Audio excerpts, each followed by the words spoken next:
Alright, welcome back guys to another Forza Horizon 4 stream. Today with our second session, at least officially on stream.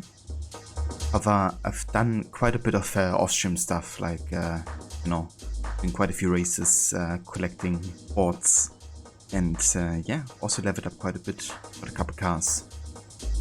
So we've definitely done some decent progress. But yeah, I figured I'd leave like all the major events for the stream sessions full.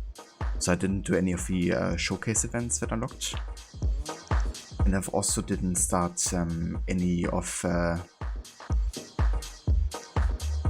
they're called, story races. I guess like the top gear storyline. I haven't done any of that. So I kind of left the juicy stuff for the stream sessions.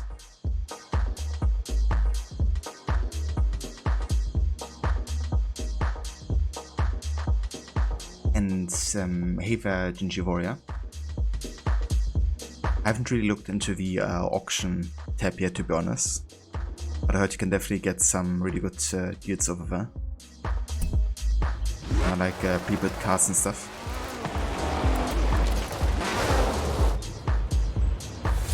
I'm actually lower the game sound a little bit.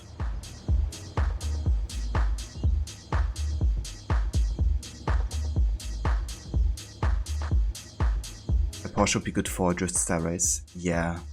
I actually have used this Porsche because it was part of the Forza Fun weekly challenge. Where you had to, yeah, this one.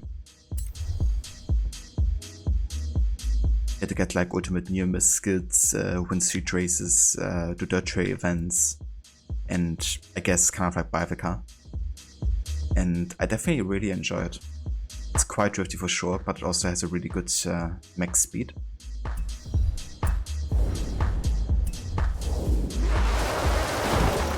Yeah, it can be a bit tricky to get full control of it though.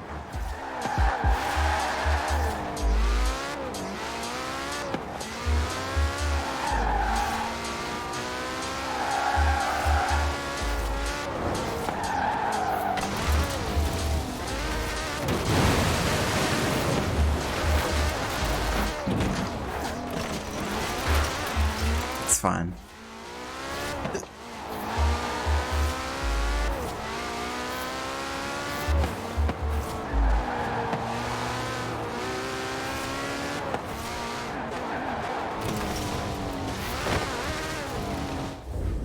kinda wonder, am I actually live? Yeah, I think it might be because I'm actually on my PC as well right now, like from where I'm streaming. And it's kind of like signing me in automatically into that platform. And I think that's why I cannot play on the Xbox live, but only on PC. But the issue is that PC doesn't allow you to capture from your PC, because Microsoft being Microsoft. So the only way for me to stream it like looking properly is with Xbox. Let's do a street race. You are not pretty enough to be an actress. You have to find something else that you want to do.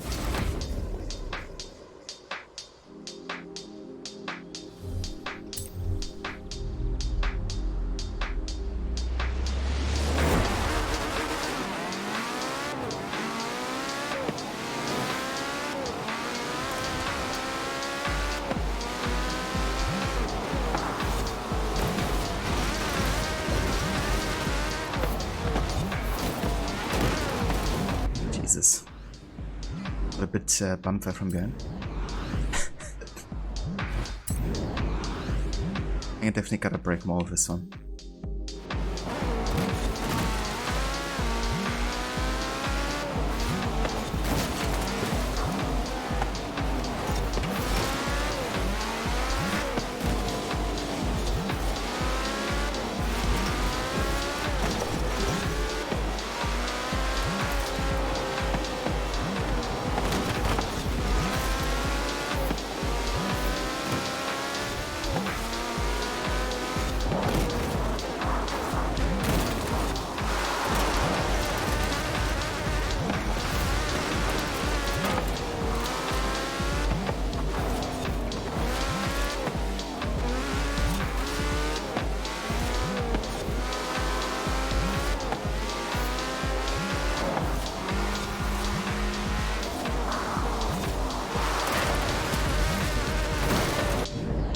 Stress.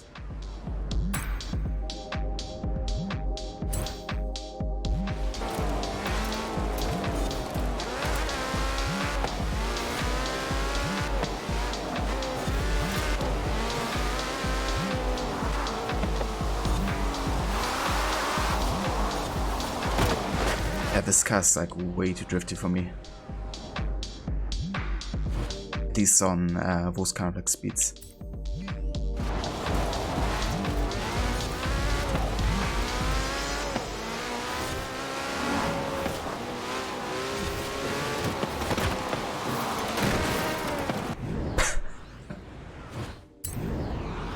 Bit of a barrel roll there.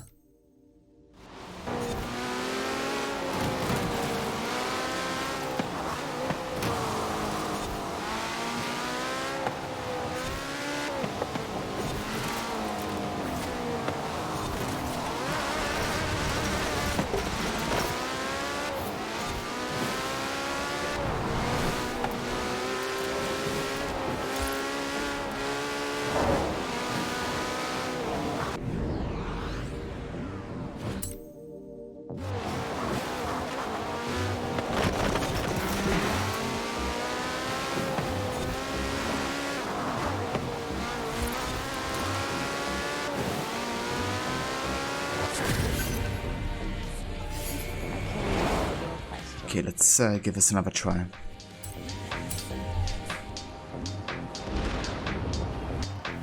I feel like if I just brake a bit more, if not handbrake but regular one, should be a bit more controllable.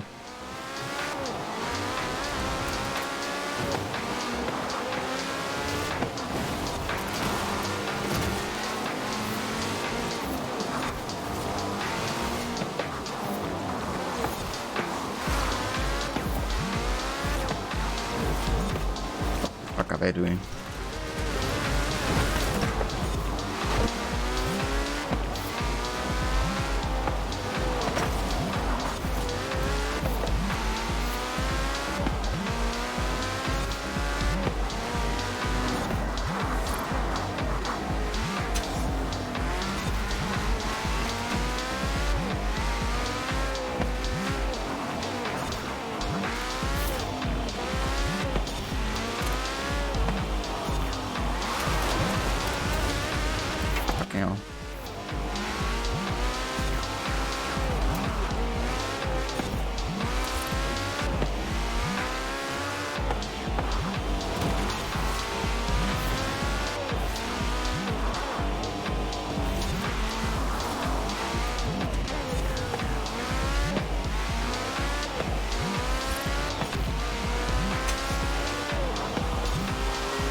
Well, at least second. Better than fifth. Yeah, this car ain't easy to handle on that kind of like speed. I guess the good thing is it would be pretty good for kind of like drift changes and speed changes. But yeah, races, I think I might go for another one. Paint job. Why not show the artist some love with a rating? That's the cutoff. A lot of really solid drivers are going home, but you're through. What can I say? Only the fastest survive in street scene.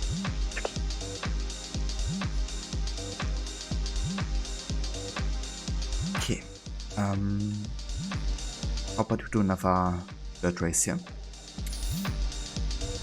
I'm gonna go and change my car for the race at least.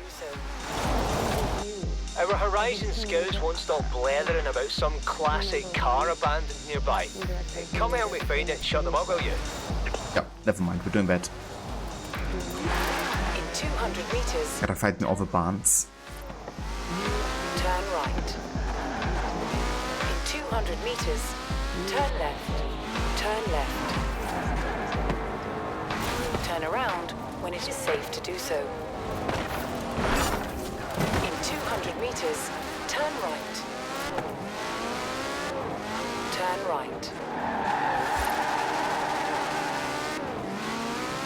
In 200 meters, turn sharp right. Turn sharp right.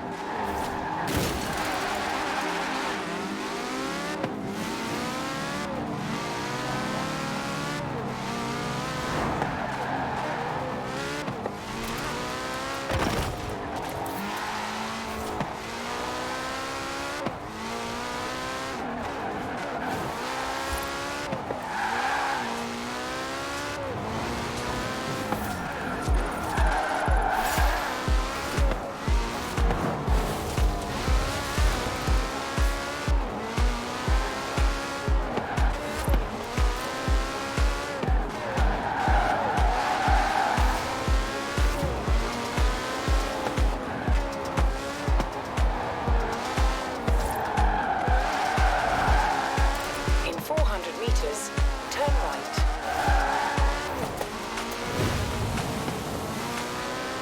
Turn right. Turn sharp right. Okay, let's use the draw mode here.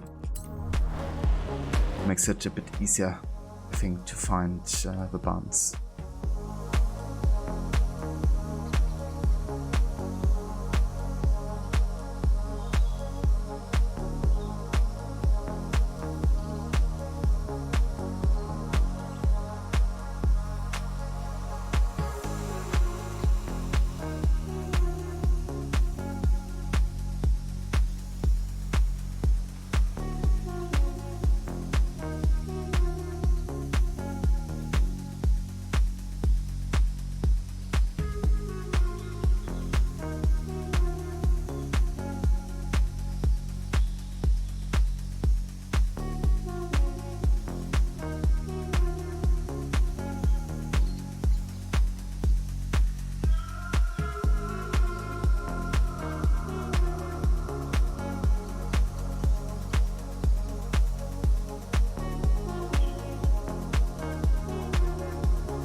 that's not it.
roadster recipe. 2 seats, engine in the middle, rear-wheel drive. Not an ounce of fat. This is what driving is all about.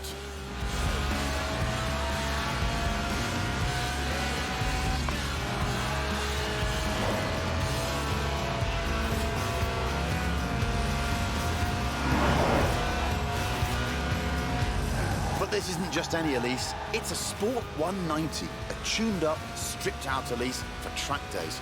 Even the passenger seat is an optional extra. But who needs friends anyway? Friends are expensive and heavy.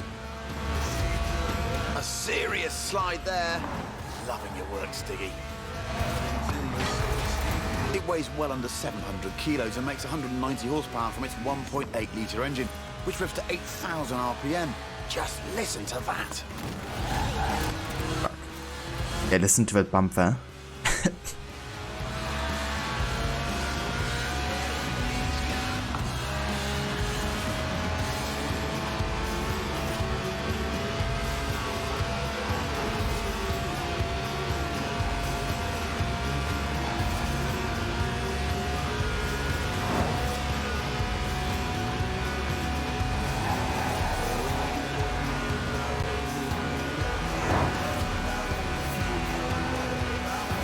And of course, because it's a Lotus, it sticks to the famous philosophy of the man who founded the company, Colin Chapman. Simplify, then add lightness, he said. The Sport 190 also adds a full roll cage, just in case.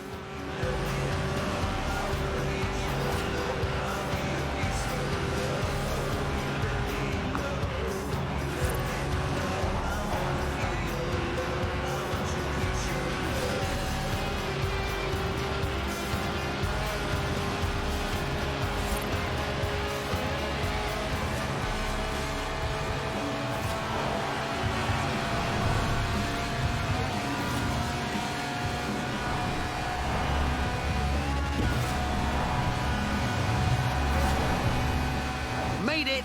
Was there ever any doubt? The Series 1 Elise is, after all, one of the best handling cars ever made. The Sport 190 is its hardcore cousin, a road-going racer you can drive to work. And across fields, it turns out. But if it's true agricultural transport you're after, we have just the thing. That victory dance so. Amazing.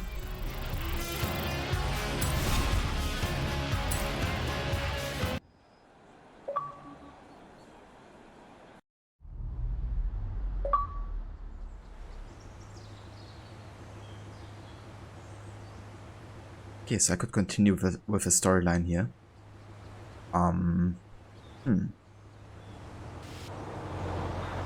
It's kind of crazy how fast you had to be to get 3 stars full, right? Like 140.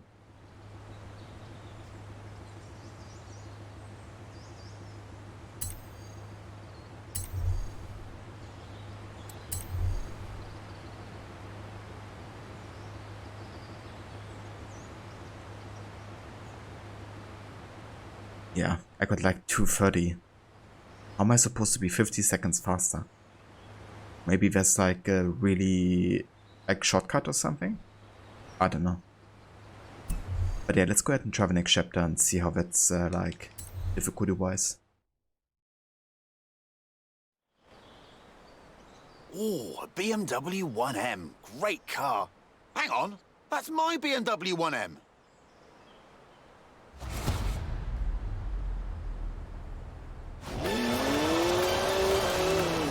Seriously? Not funny. Who gave Stig the keys? Ah, hold on. I have like a damage meter. So if I drive through anything, I will lose points. Okay then. Seriously? Not funny. Who gave Stig the keys?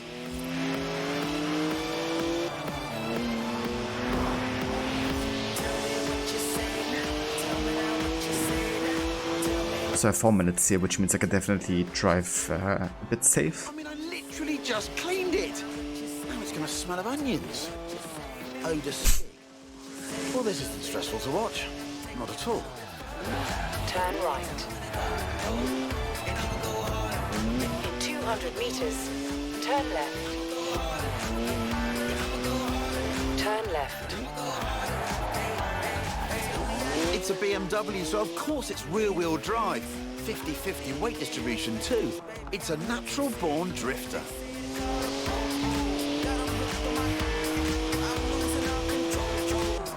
That's the last time we leave Stig unattended. Am I the only one who remembers Budapest? It's electronically restrained to 155 miles an hour, but it could definitely go quicker.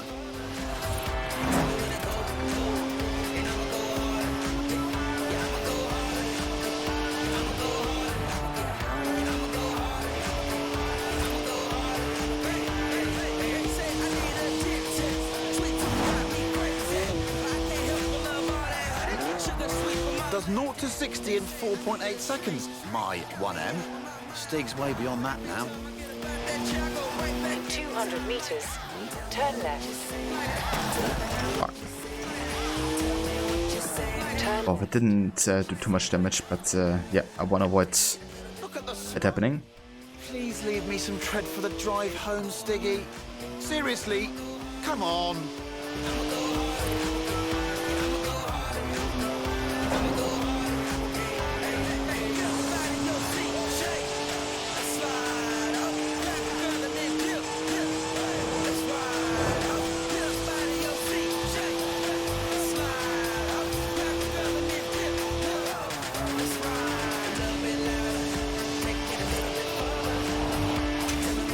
One of the best BMWs ever made, this. Born to be driven by me.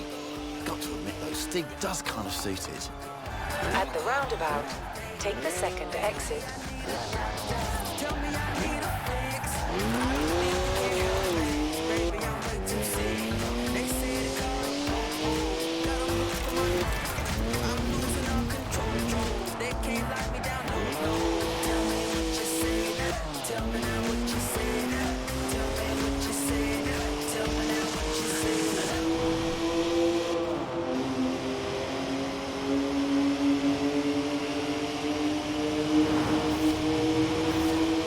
There now. Oh, what a shame. I was really getting What into the that. fuck? Just park it up now, Stig, and mind the curbs. Car wanted to block me or something. Now, anyone else want to go? No?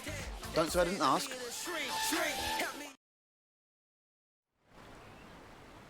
Right. Back to the actual script now, if you don't mind. This is Top Gear's Tractor.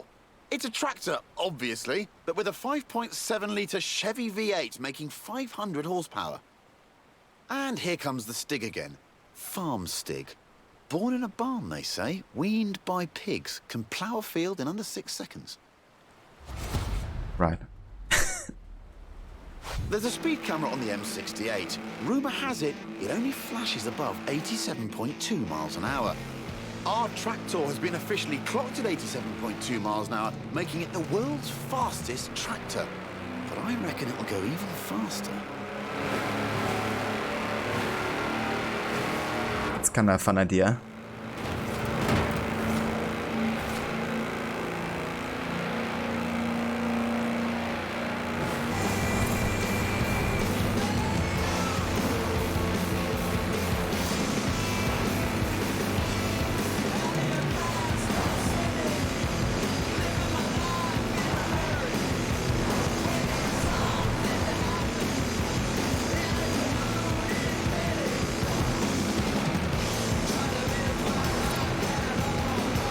Steady on, Stig. Those are 54-inch mud tyres, remember? They get a bit squishy through the corners. Nobody needs to get the harvest in that quickly.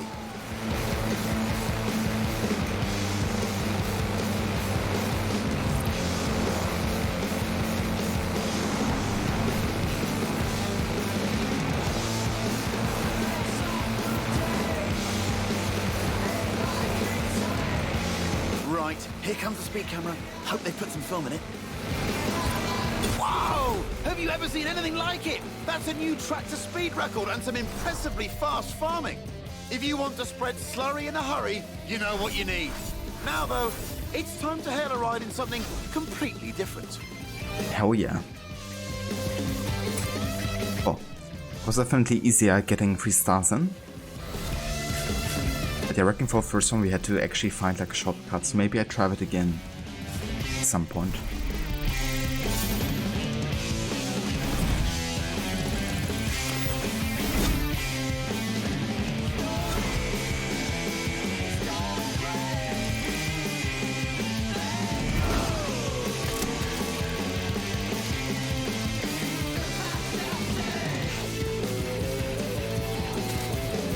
Nice.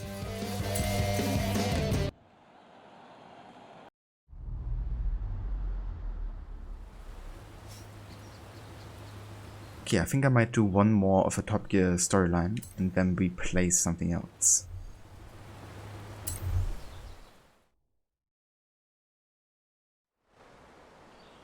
I called a cab earlier. Local company, Aisha's Taxis. Excellent service. Got me here in no time. Unsurprising, really. I mean, look at what turned up.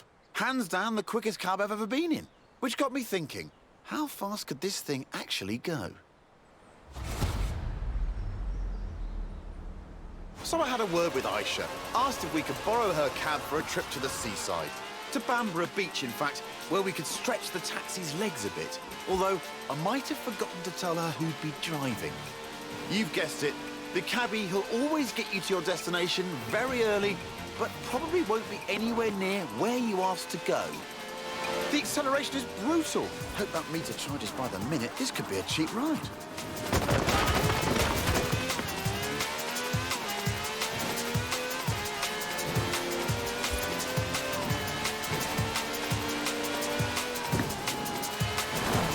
Now that's what I call a cab. No clattery diesel engine here. This has a V12 with over 750 horsepower, plus bucket seats. Beaded bucket seats, presumably.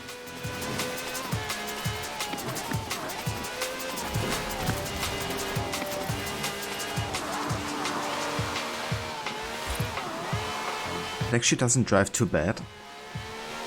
It's a bit stiff, but at the same time, I say all cabs should have it's quite reactive to braking. Think about it. More stability, more speed, more downforce, more room for your terrified passengers. Holding adrift is a delicate balance of throttle, steering, and shouting.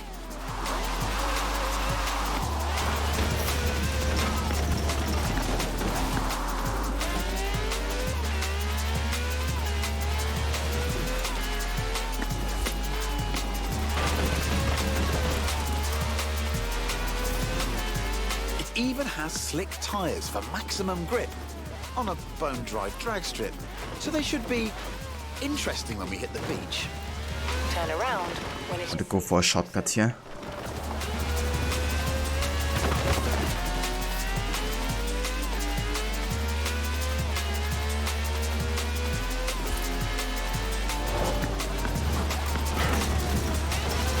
Oh fuck. Where's the bridge?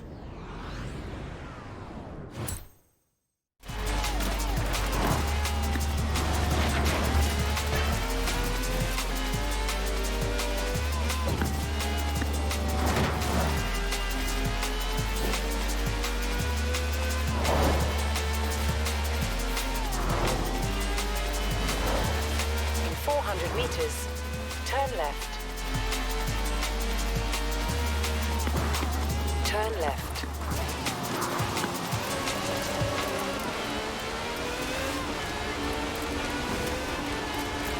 In 400 meters, turn left.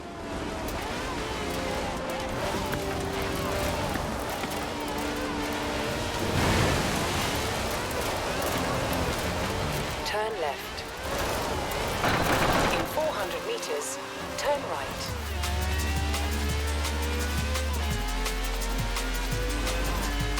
Turn right.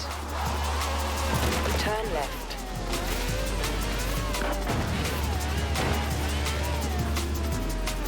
Good work from the stick there. I'd say we're nicely warmed up for the next bit.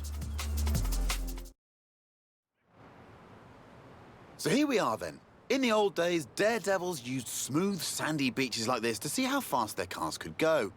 Many early land speed records were set on beaches. Miles of space, nothing to hit. Sounds easy, right? Oh, look at that! Laying some pretty squirmy tracks there, Stiggy. That's what happens with 750 horsepower on sand. But that's the challenge here. Go as fast as possible all the way to the top of the beach. The thing is, there's something I haven't told the Stig. Well, what is it?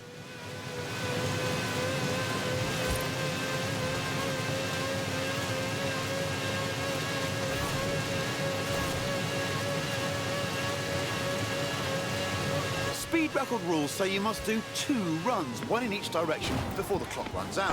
Which means, Stiggy, pulling off the world's swiftest U-turn, which of course is when the handbrake comes in handy. You sucker.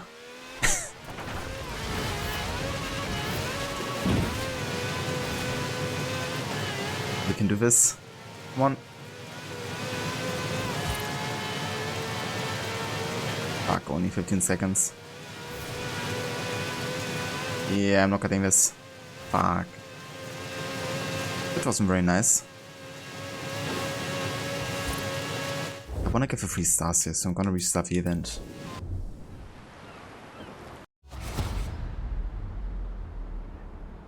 Oh, look at that!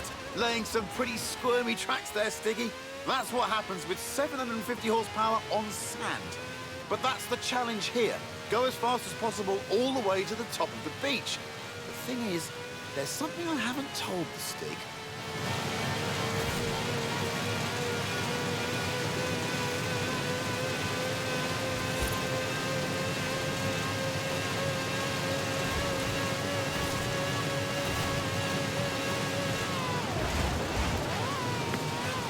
Speed record rules say you must do 2 runs, 1 in each direction, before the clock runs out. Which means, Stiggy, pulling off the world's swiftest U-turn, which of course is when the handbrake comes in handy.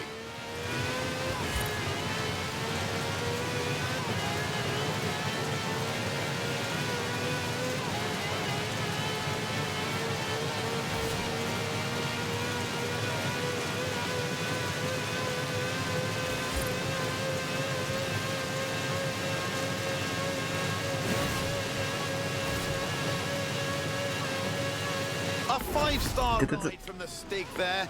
Minicab, maximum speed. Next time I need a ride to the airport, I know who I'm calling. And all of this off-road action has given me an idea.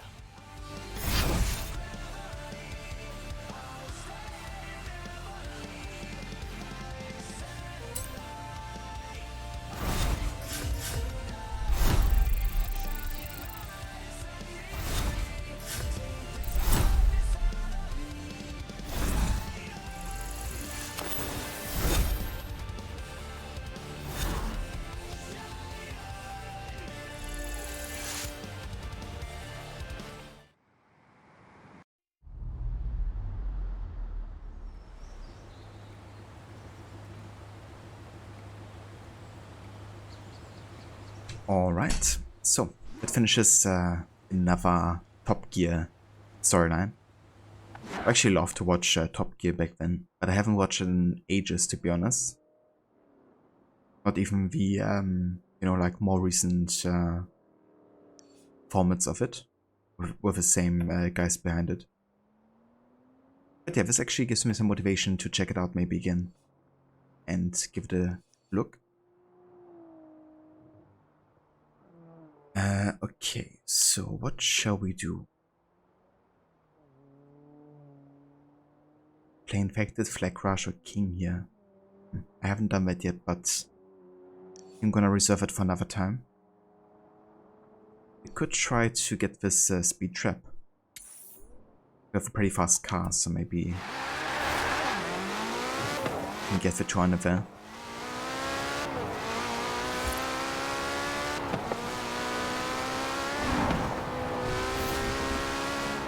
In 400 meters, turn right.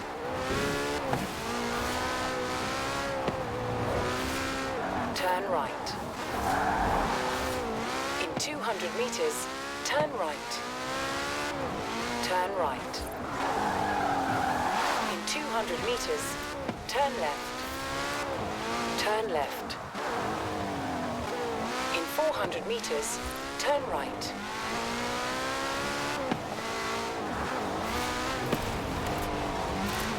turn right.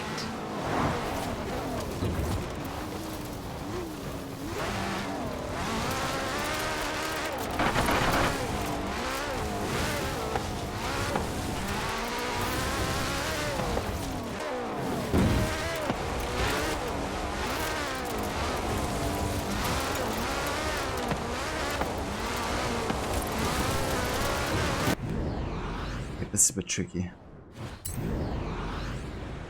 Because I have like zero grip on off-road.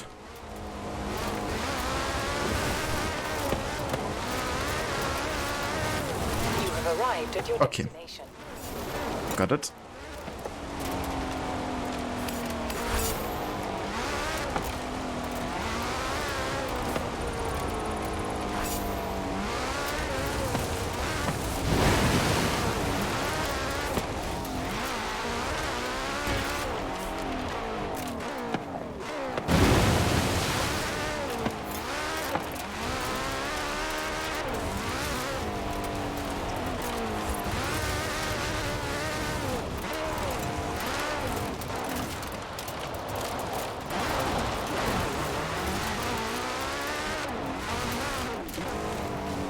Let's get some music back on again.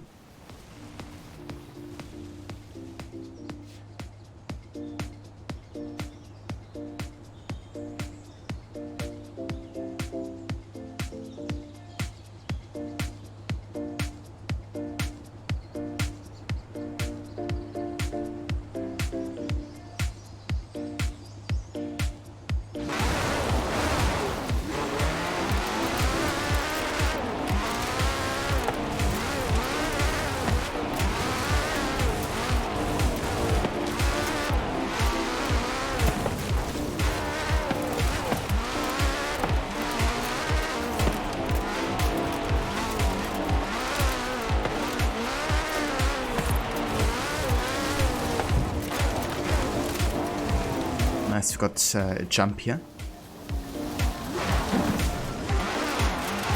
Let's go ahead and attempt that.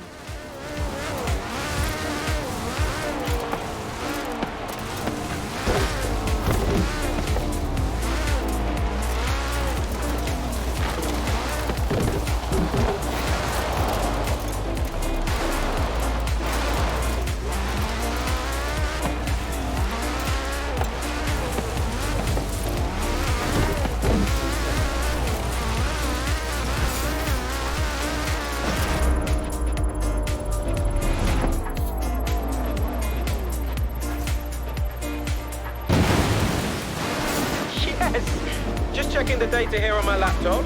Looks like, yep, that was more than crazy enough. Oh yeah. This car's like really good for all of these kind of like challenges, like drifting and speeding, jumping. Also quite light.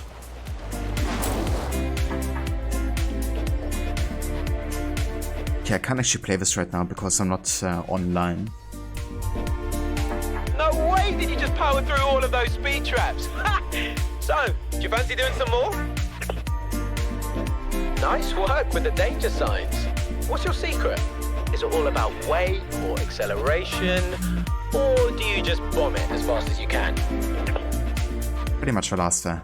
I just go as fast as I can. Well, let's go ahead and try another one. When it is safe to do so.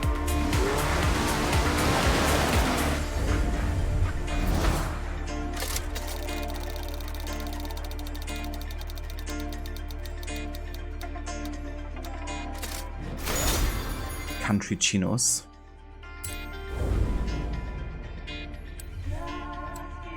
So got a super wheel spin.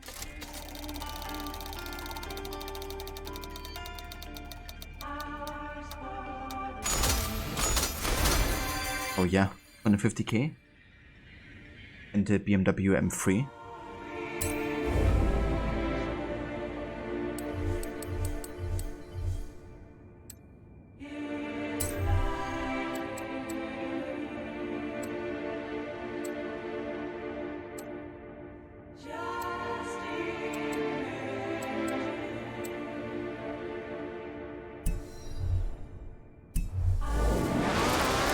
100 meters, turn left.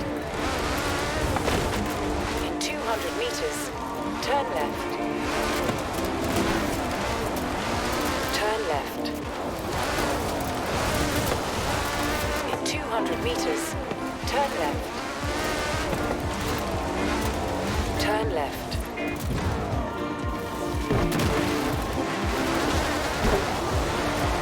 Okay, let's get some distance. Turn around when it is safe to I'm do gonna take the road from here.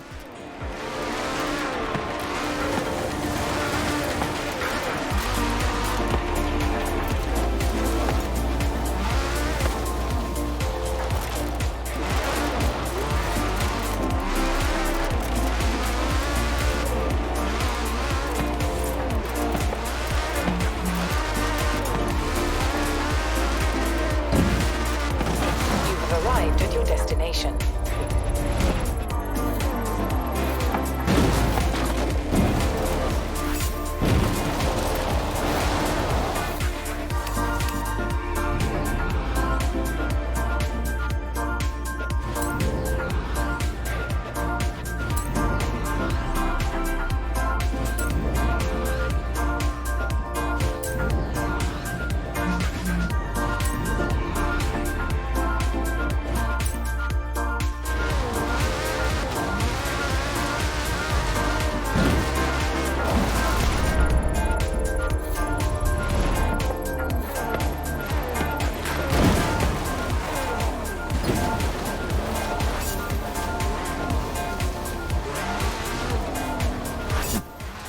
Ah, there we go. It's 3 stars. Oh yeah. The lofty rewind function.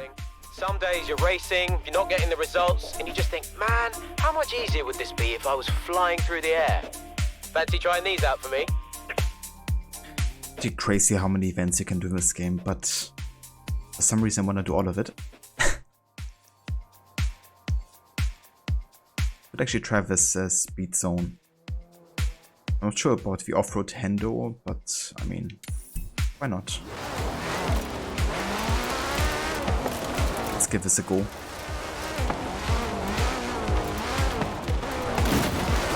Wait.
Arrived at your destination. Ah, wow. The tech will lose you if you drive backwards or leave the zone. Sorry. I leave the zone. I basically hit the, go sign. That doesn't count apparently.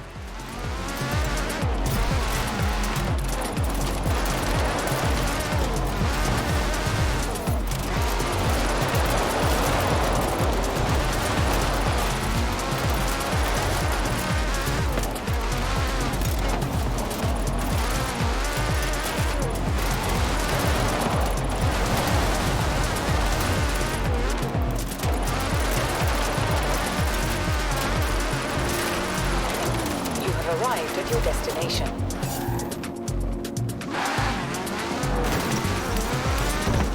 Turn around when it is safe to do so.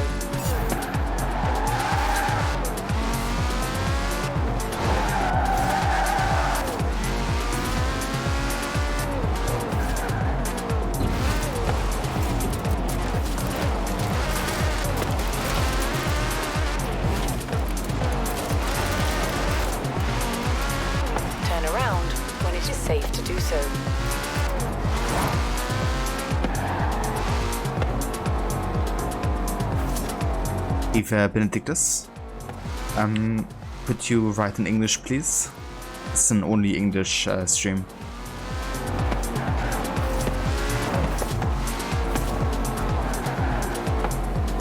Eva from Denver, welcome in as well.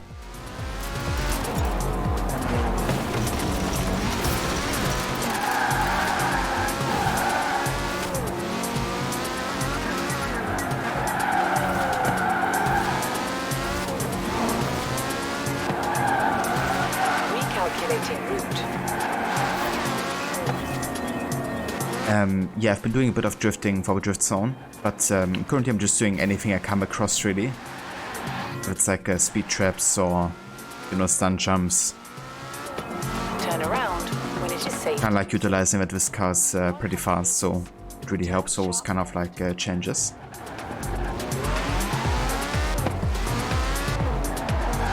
Turn around when it is safe to do so.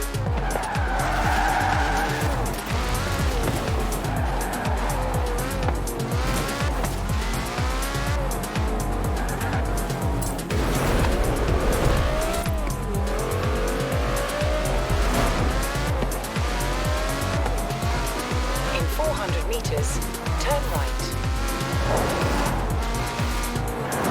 Turn right. In 200 meters, turn sharp left. Turn sharp left.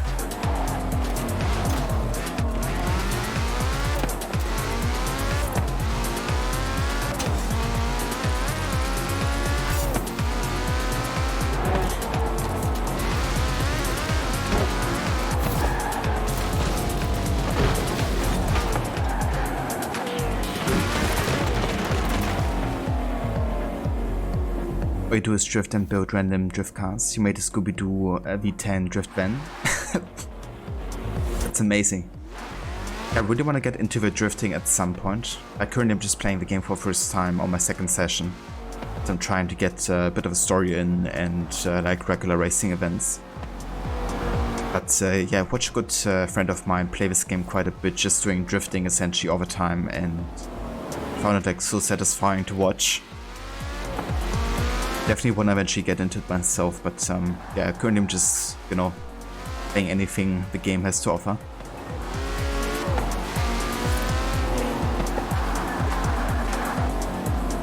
So I'm playing on the Series X currently.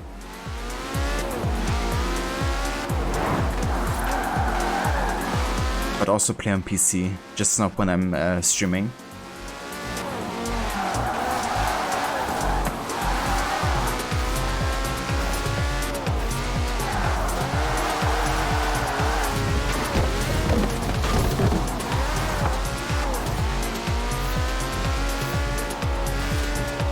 Yeah, that's really good. It's like both cross-platform and cross-progression.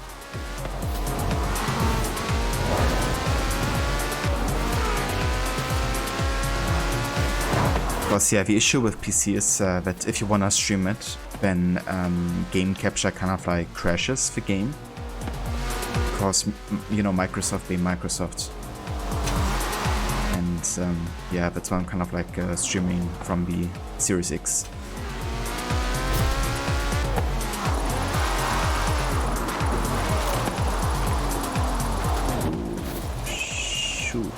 Turn around when it is safe I don't want to do fail. so. Got so many points. Never mind.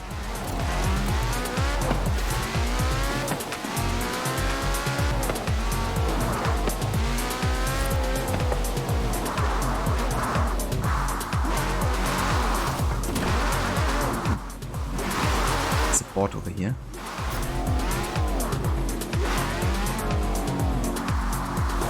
Turn around when it is safe to do so.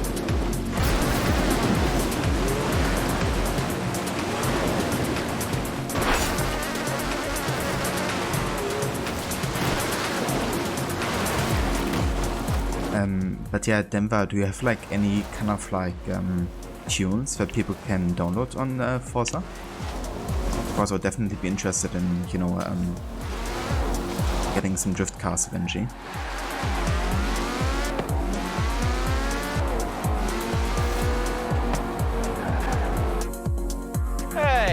showing me up on my own drift zones?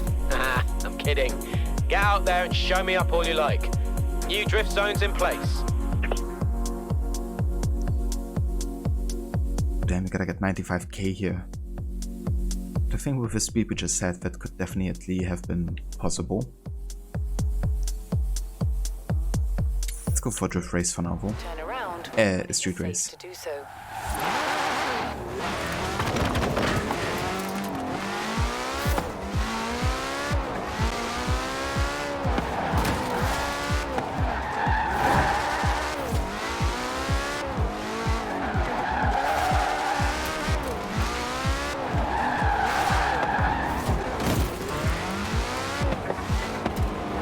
Jesus.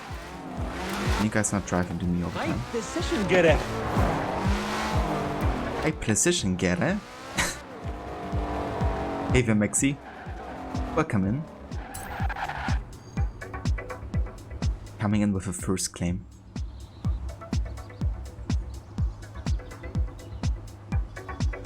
Best thing for drifting is don't full throttle the gas, e-brake the turn, and both menu get to first or second gear. And counter steer and turn a bit into turn while tapping the throttle. Shift up if you need to, but drift is, you would suggest getting the springs and dampers for the drift. Gotcha. Yeah, that's I guess the issue because I'm actually not playing with manual but automatic. But I might have to get into that at some point. I heard it's much better if you wanna take the game more seriously.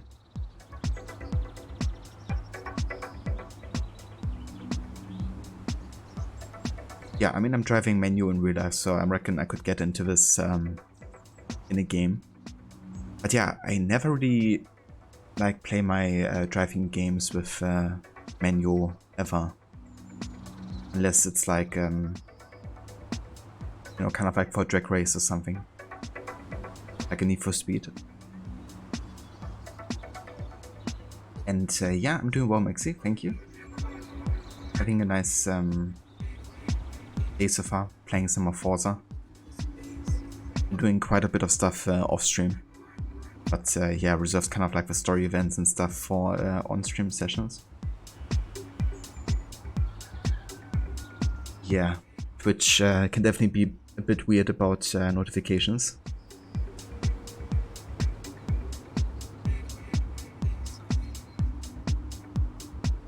Yeah, so the thing is I'm actually streaming from the Series X because I can't capture the game in OBS.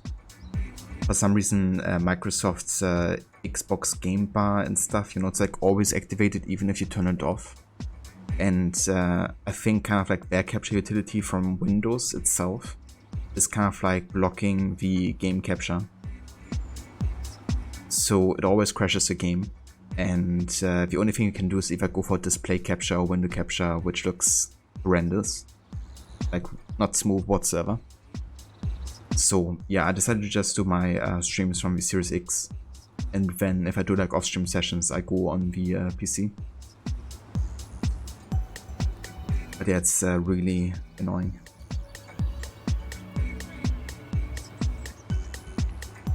But yeah, at least, you know, there's cross-platform and cross-progression, which means I can, you know, play on either platform.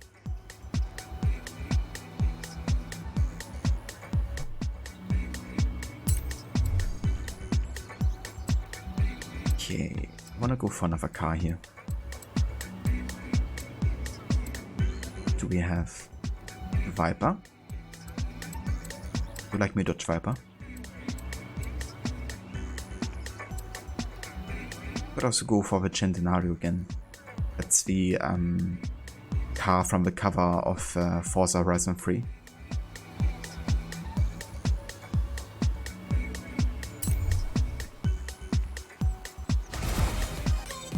But yeah, how's your day going, Maxi?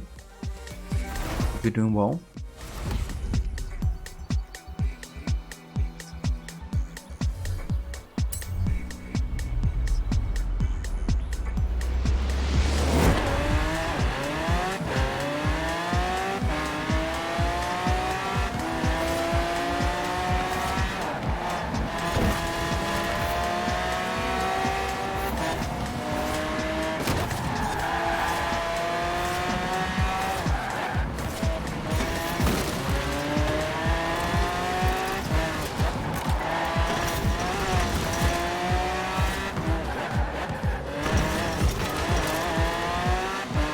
It's fine.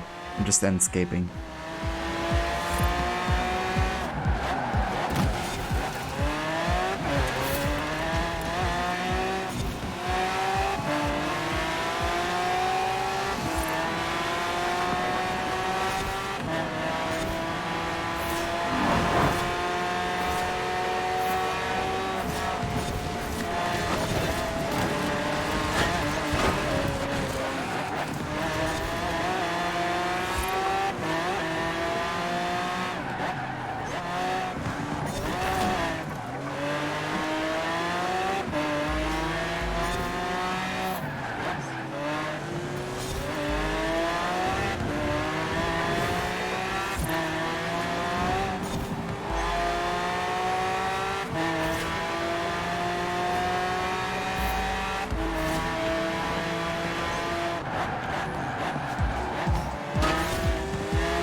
Maxi Day's going okay, thank you. Been feeling tired lately after work though. How's your day going? I gotcha, Maxi. Yeah, that's definitely understandable. So why is it playing music in the game right now? I turn it off, didn't I? Yeah, I hope it's not too bad for Maxi. But yeah, it's definitely understandable. Hopefully get some good rest in, and you know, Sorry. I mean, can recharge on the weekend as well. But yeah, my day is going pretty well. Having a chill one so far. Gonna head out later. But yeah, going very good. You just need to rest a lot. Glad to have next week off work. Yeah, that's definitely helpful. And yeah, if you want to play any games next week, definitely feel free to message me and we can, you know, get some Forza going or whatever else you fancy.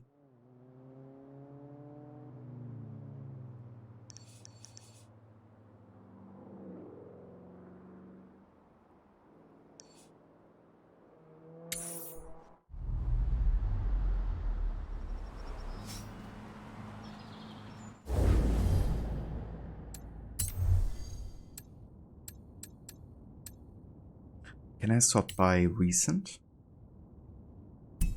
I can't.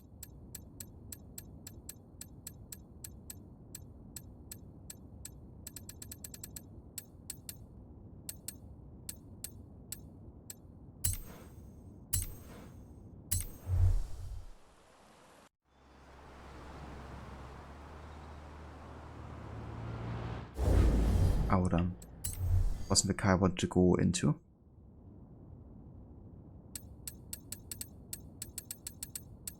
You don't want to play some Forza? Oh yeah.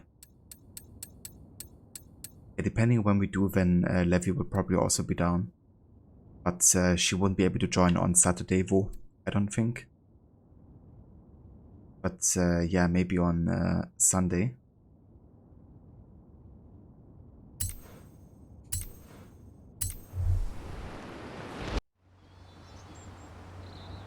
In 100 meters, turn left.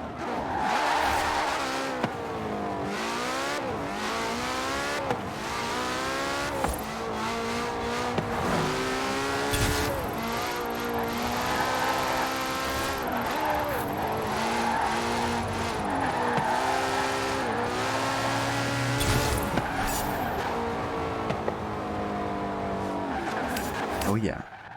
Wait, we didn't get it? I thought we did. to me asking whether or not you hacked the speed zone data. Should have seen their faces when I told them your scores were real. Fancy proving them wrong again? Kinda crazy, like once you finish one of these like drift zones or speed zones or whatever, unlock like another 3 or so. Ah damn, I was like 2 kilometers per hour away. We can get this. Try again.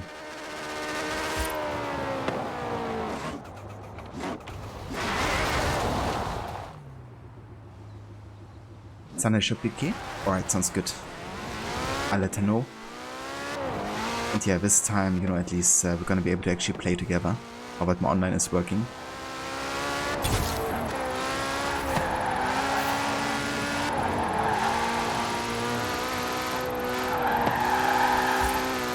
You have arrived at your destination. There we go. Oh yeah. Turn around when it is safe to do so.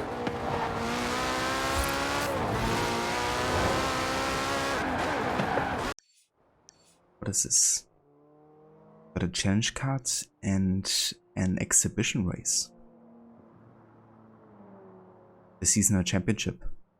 Yeah. Let's give this a go. The mice also have the same issue as me with the router setting. I would assume so, to be honest, but I don't think he tried out my fix yet. But yeah, to be honest, there's like so many different things that could cause that happening. From like your router settings to your in-Windows settings, so I had to go for like, you know, 2 to 3 hours of fixes before I found the solution.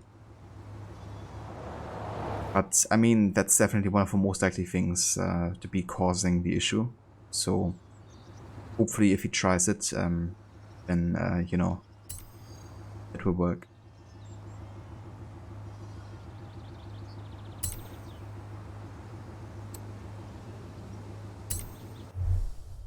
You ready for a great championship this spring? What am I saying? You wouldn't have signed up if you weren't. We gotta buy a car here. The Lamborghini Urus.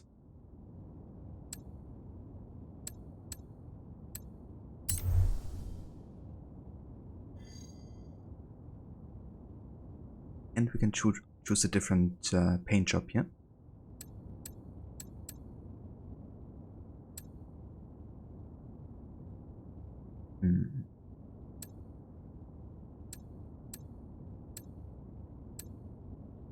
Yeah, honestly, I'm not sure if I like any of them a lot. This one looks alright, I guess, but still a bit fancy. We try it on PC next time and test it out on there. You need 1440p 165Hz gameplay. I mean, that sounds nice. And yeah, it would look amazing, you know, on that like high FPS.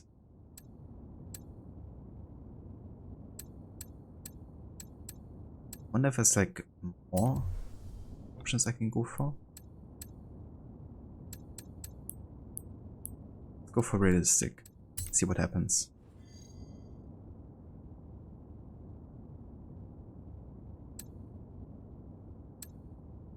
That police car.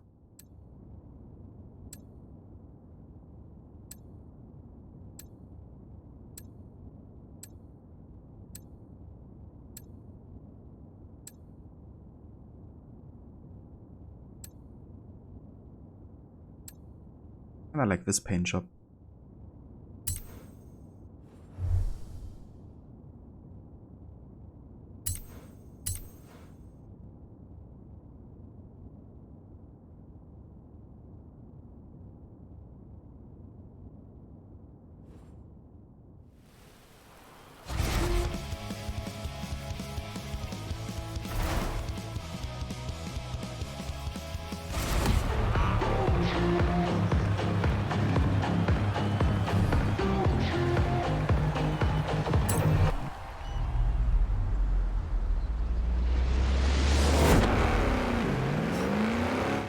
Okay, let me turn on some music again.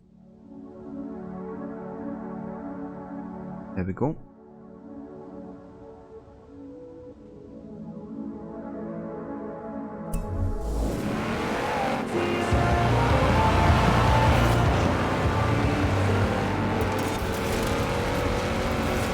There's the Maxi. Oh, I could actually do a photo here and get like lots of cars photographed at once.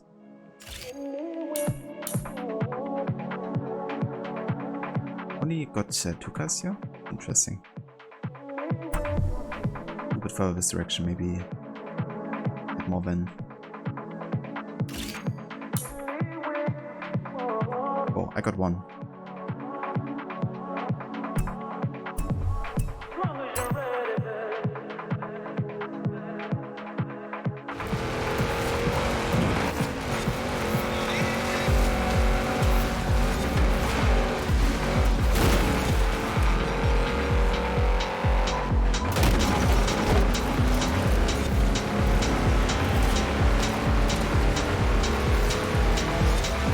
Hey there, X, welcome in.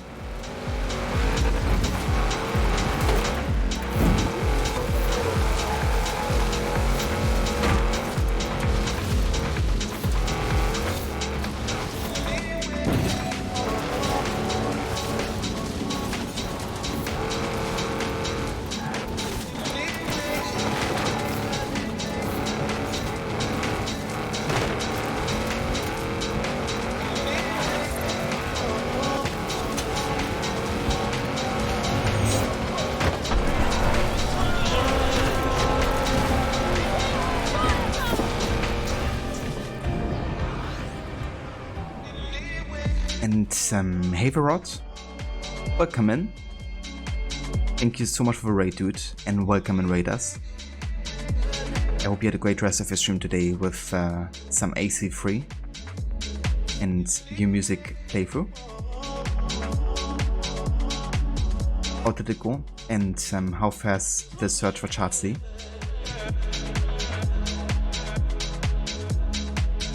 Forza 4 or 5, what do I think is best?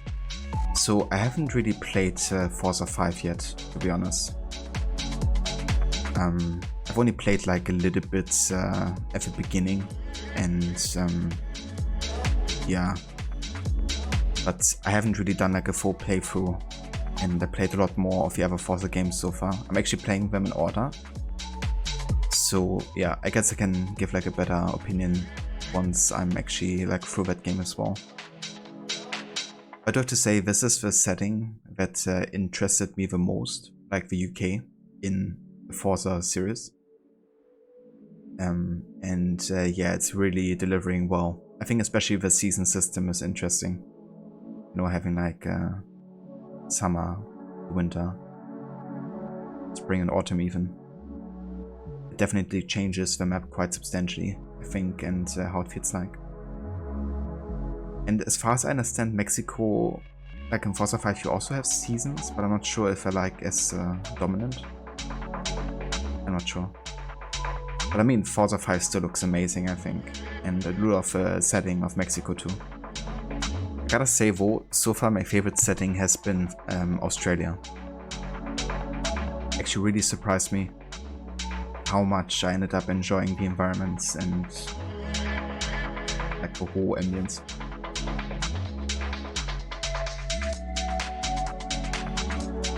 Rotten went really well. You're up to sequence 7 in the story. You've done all available homestead missions up to that point as well. Going to do some grinding for money and get some upgrades for the ship off stream. Really enjoying the experience of hearing the music on its own. How are you? That's awesome to hear. I'm glad it went well. And that's some good progress too, getting to sequence 7 already. It's always good to catch up with the homestead missions, you know, once they come available. Otherwise you just end up, you know, doing one and then, you know, there's like another 3 that spawn and then another 5 afterwards. It's always good to catch up with that a bit more. And yeah, that's something I definitely want to do a bit more as well again, kind of like do some off-stream sessions to, you know, get like progress done with things that are like more tedious. So you can focus your streams a bit more on the like important parts of the game.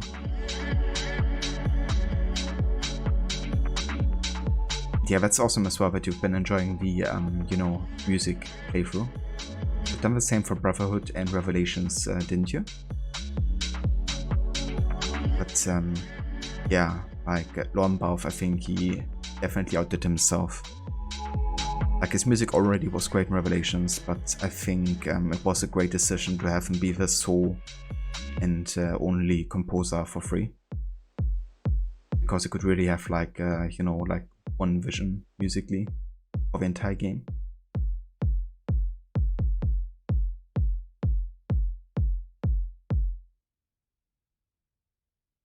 Also free in Australia, I think. You wish you could play 4, but you can't. Yeah, it's Australia. And yeah, it's absolutely stunning. But you're glad you have done as much as that, considering only started this music only run yesterday. Yeah, that's true as well.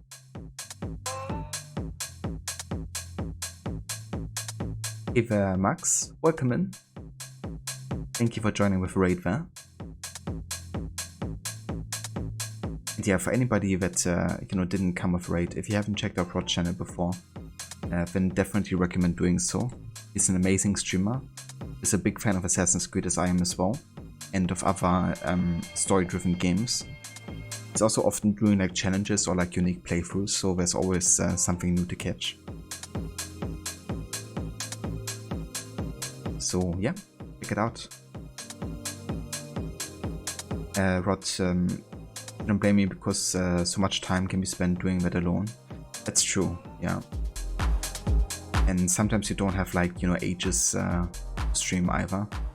So it's good to be able to focus on other stuff in between. It's kind of what I'm doing with Forza 4 as well right now, like doing off stream sessions and like online eventually with Levi and Maxi and Demise. And then, you know, do like the big story missions on stream. Should it only in those playthroughs used to have head voice and sounds, but just lower than the music? I gotcha. Yeah, that's definitely interesting, you know, having like none of that whatsoever.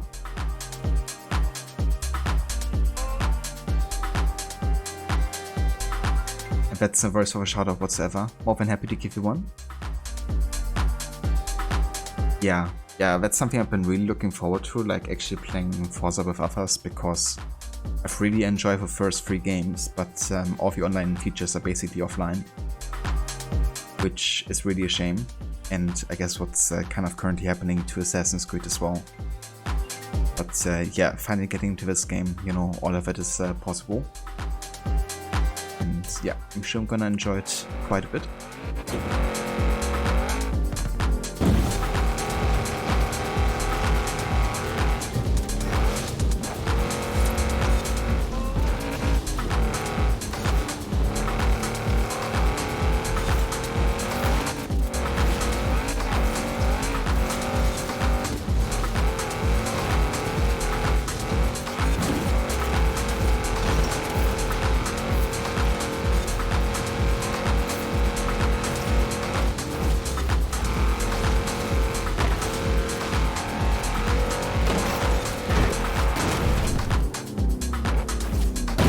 Small jump. Odin, it's with us! Indeed. Raiding England here.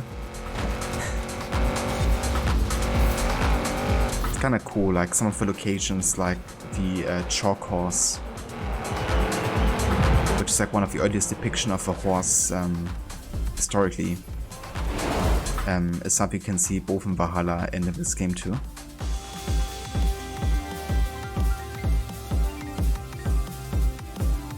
And hey there, Black Bullet, welcome in. How's it going? Nothing like a nice high-speed drive in the country, eh? Nice driving, pal.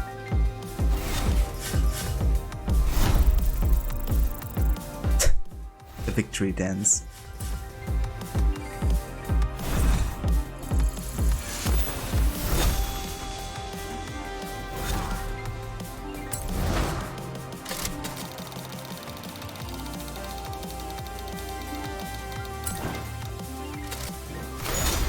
Got red shorts. That's exactly what I wanted in a racing game. In my experience, there's a certain amount of attrition in any cross-country competition. Mechanical faults, hazards of terrain, drivers who just weren't quick enough. Not you though, you're through to round 2. Okay, what shall we do next? I want to continue with the seasonal championship here. That's the next race, so let's go for that.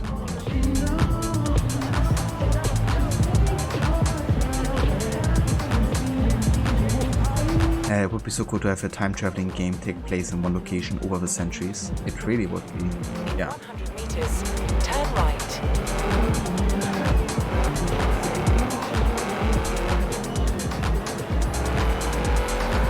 It's kind of like the concept that I really enjoyed about, you know, Unity with the Helix Rifts. Turn left. And it was also kind of like the original plan for Revelations, right? To have like at least the 2 storylines between Altair and Ezio, both in Constantinople, at to their respective times, and would kind of like also change the city according to them. 400 meters, you will arrive at your destination.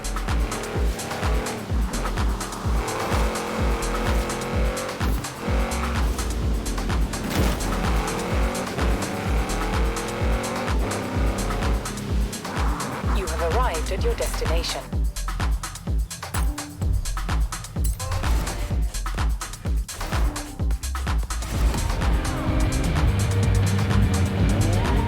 Yeah, I wish I could take the credit for that paint job, but I've actually just downloaded that from somebody else's. But yeah, credits go to that person who made that, because yeah, it looks really nice. Those roofs were a great idea. I had no idea they were thinking of that for Revelations. That would have been interesting.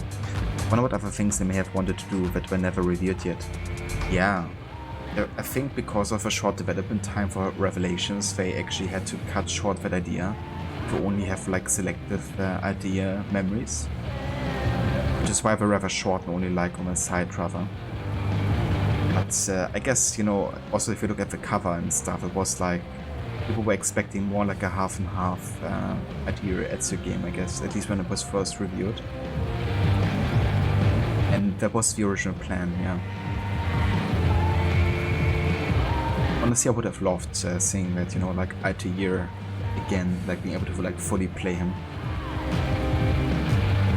in the city of Constantinople. It would be cool to also see like the shift, I guess. Battery.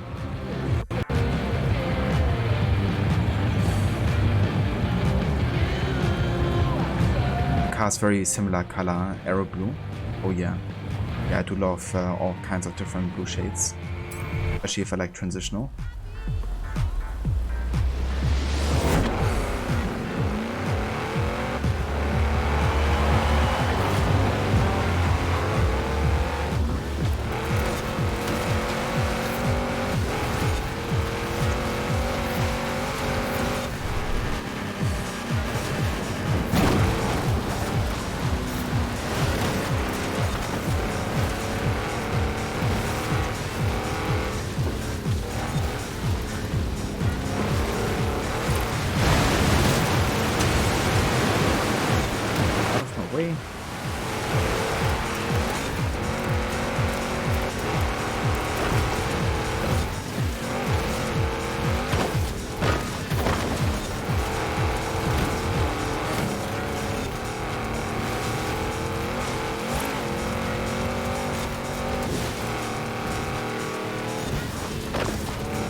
But it's understandable based on the cover art, absolutely getting a chance to see him in that location in his own time. So many opportunities for things like that in the series. Yeah. Yeah, that's what I like to preach always as well, you know, it's like... What's definitely exciting about Assassin's Creed is the potential. And often more than the execution. Like, even in the very good games, I think, you know, there's still like... so many levels I could still push it to. But that is great, you know, because that's the reason we have like so many different games, settings, potential characters and storylines, and the universe is as rich as it is. But it also can, you know, lead to some shortcomings as to like what could be done or what could be explored. But you know, overall, I'm still always usually happy with what we get.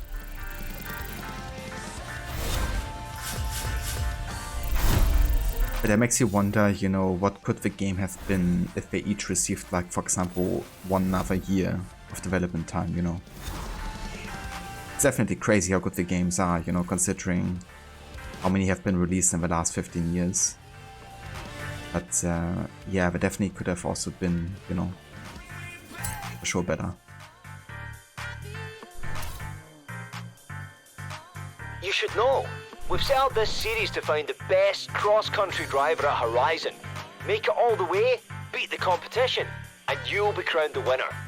So there's the country. Off you go and cross it. There's a lot of that in the east of Australia. This looks cool. That's how you drive. Yeah, I really enjoy the cross-country races, kind of like driving all over the place. Not really sticking to the streets or anything. But that's very true, so many things could maybe have been implemented that were even not done to that extent they wanted, or were cut completely. Exactly, yeah.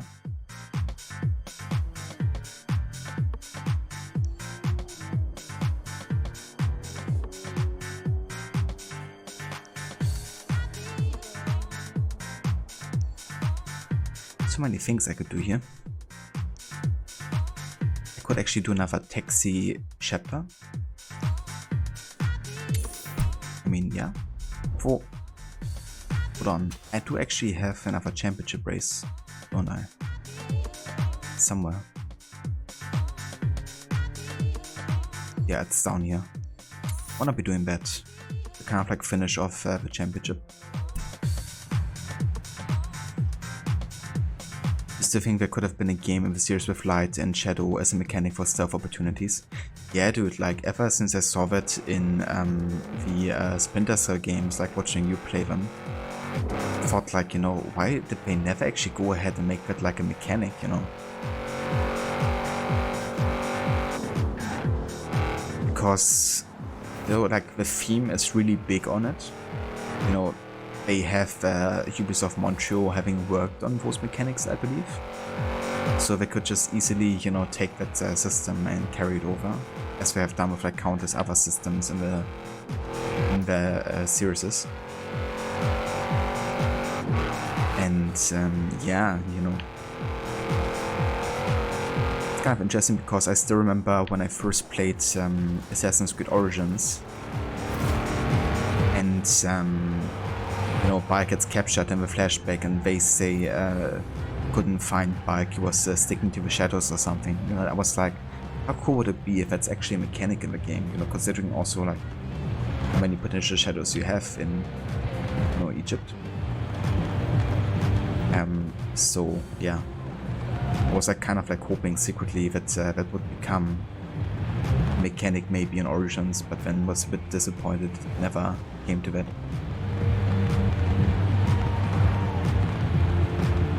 But like in the Splinter Cell series, they gave Sam the agility of an assassin in the 5th and 6th games. That's really cool as well.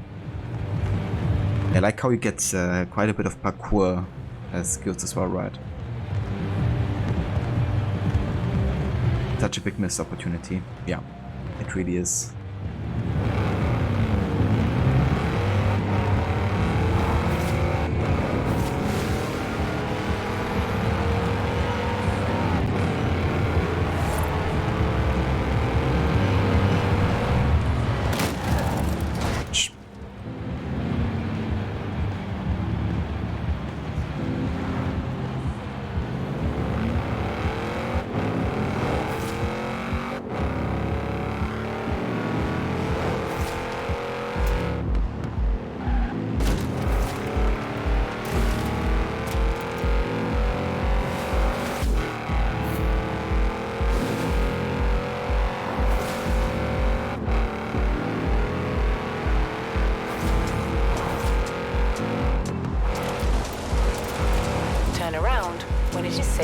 so.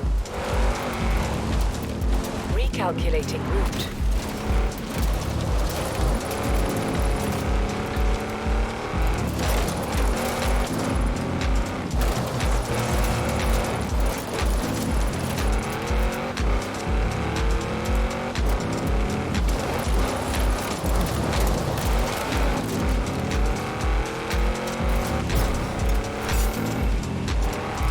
First rot. Meters.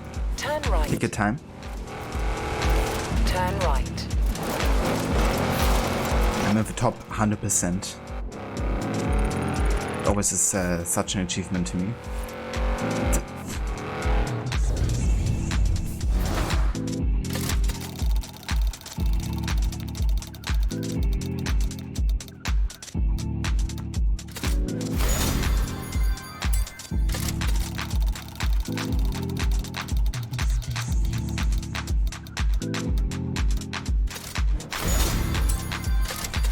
Getting off the cars here.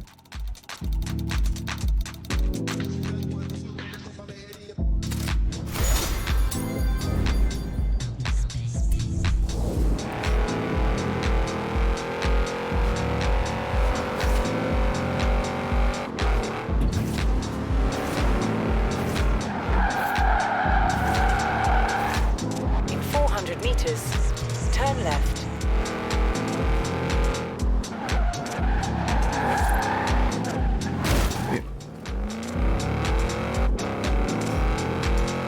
Turn left.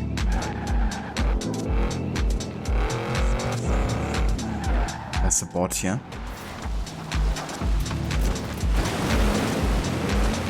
Turn around when it is safe to do so.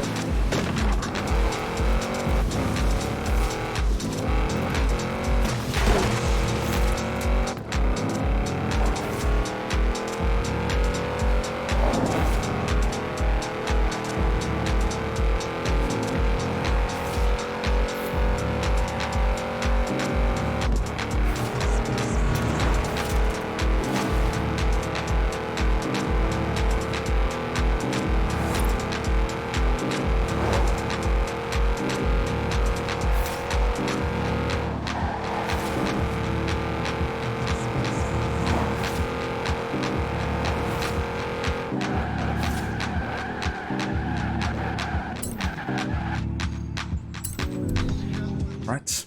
Last race for this championship.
No, I was just thinking, I do kind of like wonder if there even is a moment in this game where the credits roll. But so far they didn't tell us like one thing that is required to kind of like progress with you know, any kind of like main story.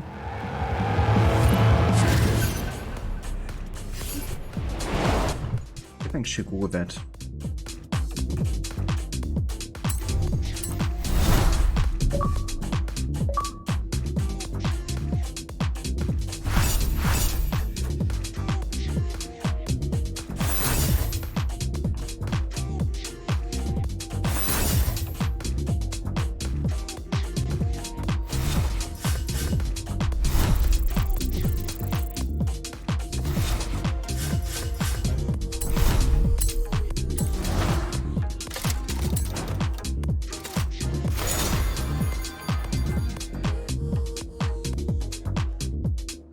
Welcome to round 5 of Horizon Road Racing Series.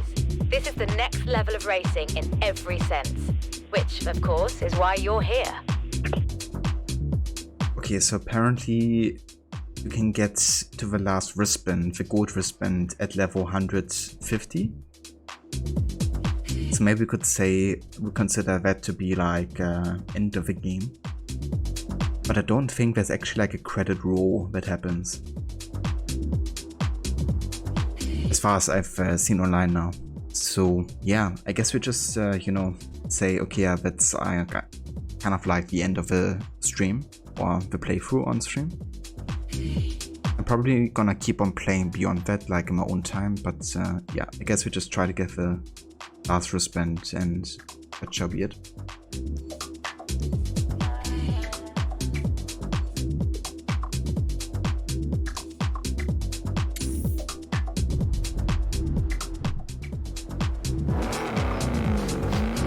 Fancy an adventure? There might be an abandoned classic involved somewhere, but, you know, any excuse will do.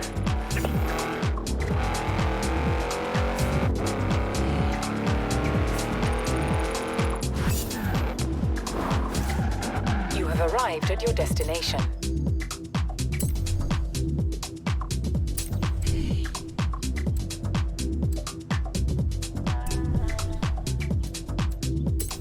Let's have a look at custom events.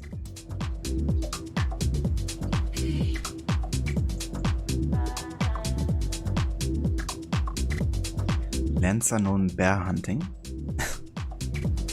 I mean, it's during the winter time.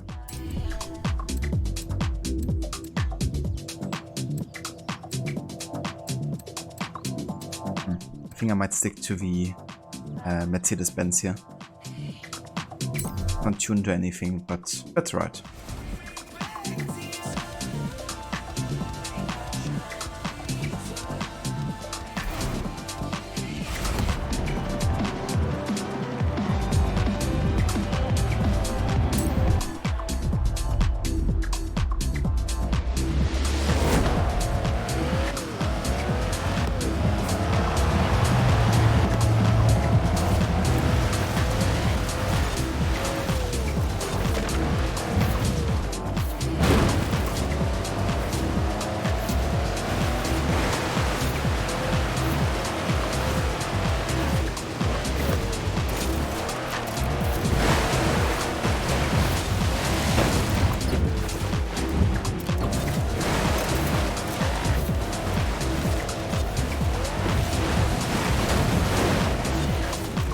That's not easy to handle. Holy shit.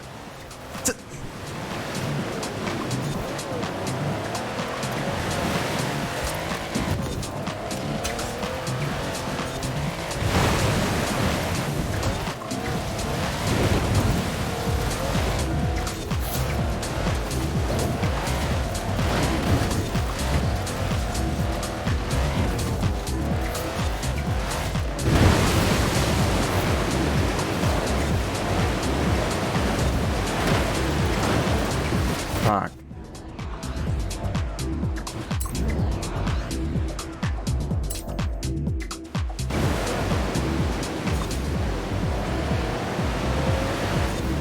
Oh, shoot.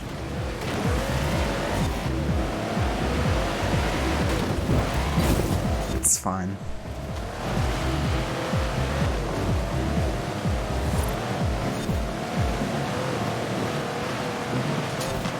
That's a race I haven't had yet in this game.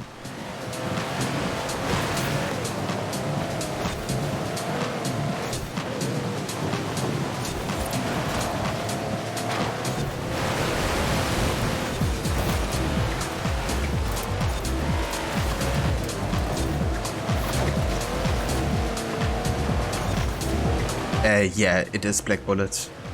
This game has been released exclusively for Microsoft OS systems.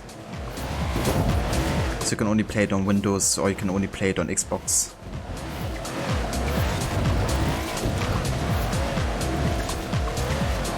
And yeah, same for Horizon 5 as well. Unfortunately, all of them are not available on PlayStation.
Quite enjoyed it. It was like different. Don't get much of these races usually. Plus country racing reminds you of PS1 4x4 racing games. Yeah, I really love these types of races for sure. Give you a bit more variety as well, like what kind of terrain you have to handle. Hey, Your Majesty. Do me a favor. We're trying to shine a light on the best blueprint routes at Horizon. A recommendation from a driver like you could really raise someone's profile. Not like this is a particular paint shop or anything.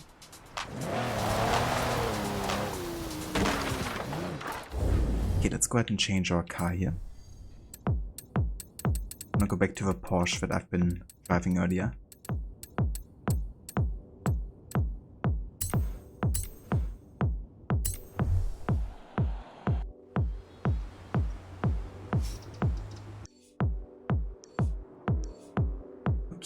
What do we have? We could try to go for this drift zone again, actually. Turn around when it is safe to do so.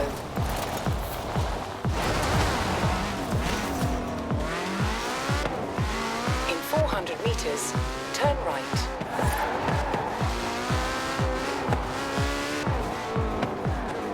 I need a bit more speed though. Right.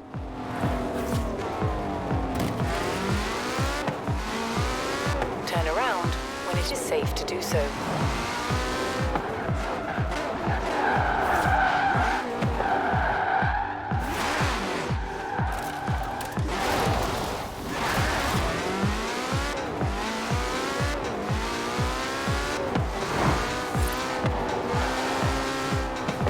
400 meters, you will arrive at your destination.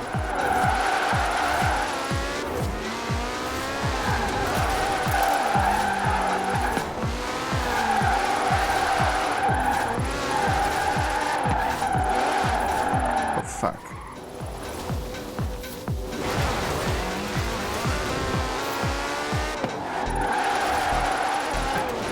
You have arrived at your destination. Oh, I got no personal best, but I didn't get the max score there. Turn around when it is safe to do so.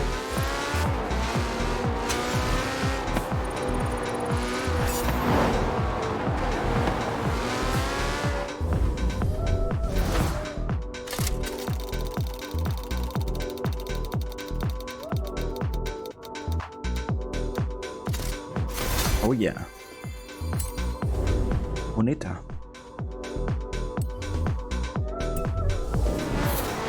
Turn around when it is safe to do so.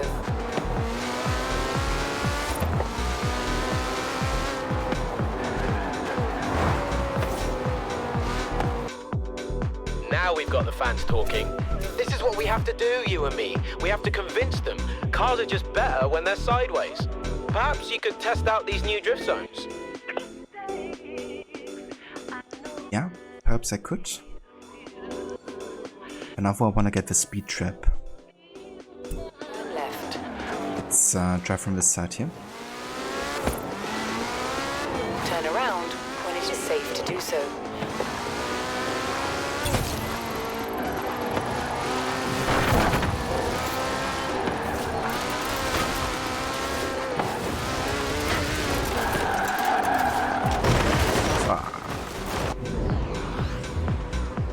Yep, kinda screwed up that zone there.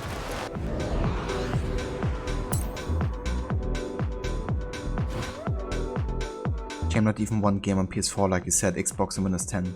Yeah. Yeah, I guess it's because Microsoft is the publisher for these games, so they want to make sure, you know, they're like exclusive. But yeah, really is a shame. Especially since the first two games aren't available on PC either, so you can only play them on Xbox. And the third one you can't even buy on Windows anymore, like on PC. Really a shame.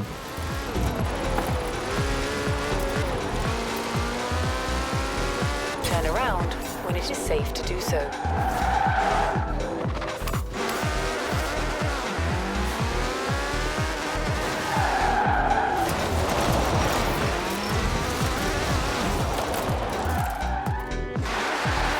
Okay, let's try another time, and then we also go for the speed trap that comes afterwards.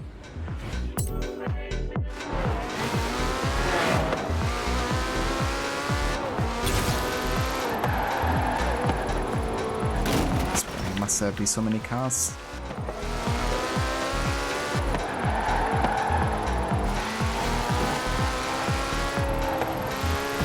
You have arrived at your destination. Many cars here. Let's see.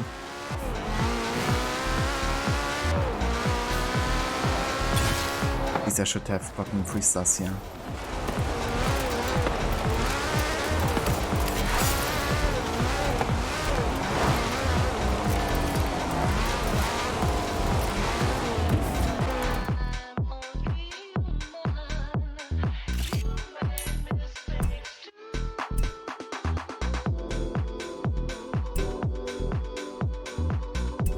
Yeah, there's actually some rally races as well in this game.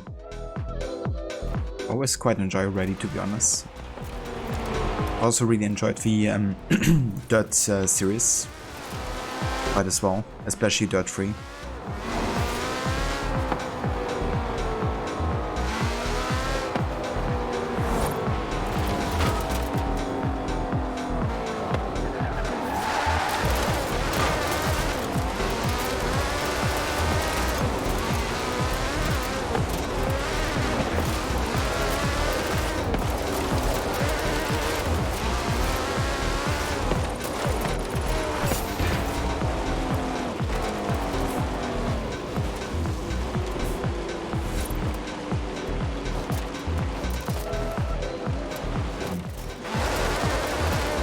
Somewhere here is a board.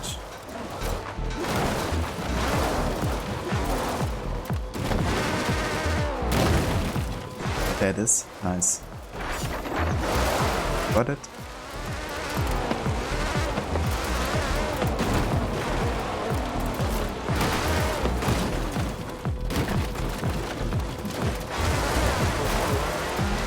Yeah, cars look better, but it's fine.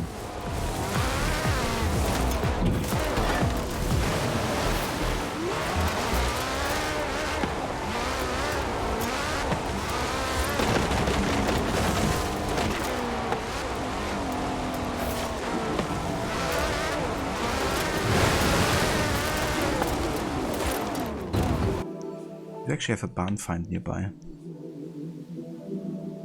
That's the one I tried to find earlier, isn't it? Yeah, I'm quite sure.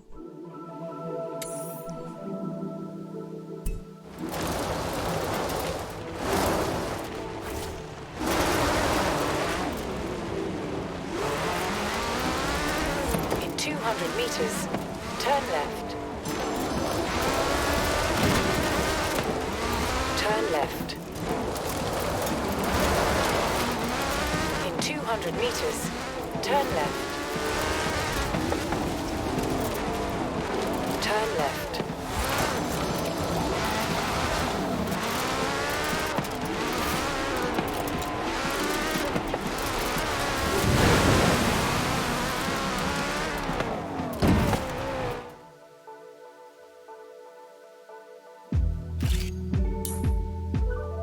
I can see the stars come through my room.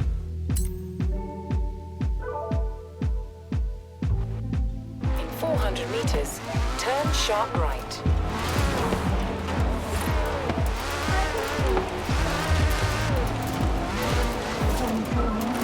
Turn sharp right.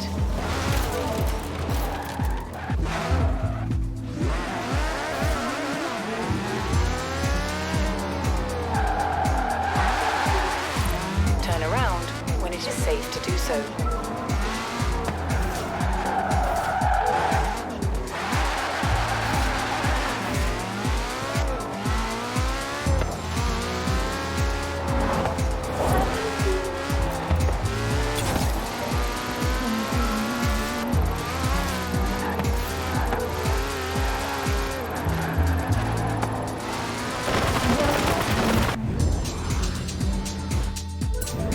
I can see the stars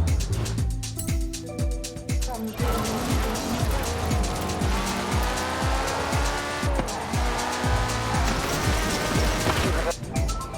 Jesus Christ.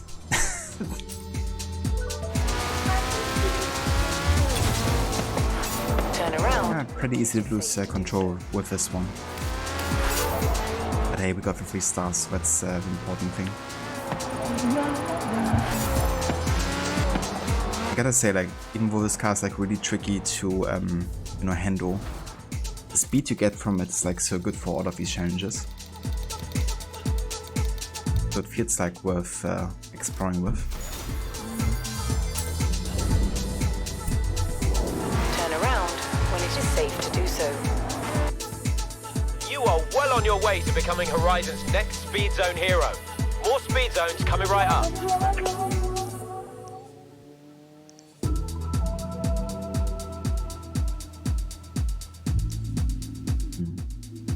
I mean, we could try to go for this speed zone again. In 400 meters, turn left.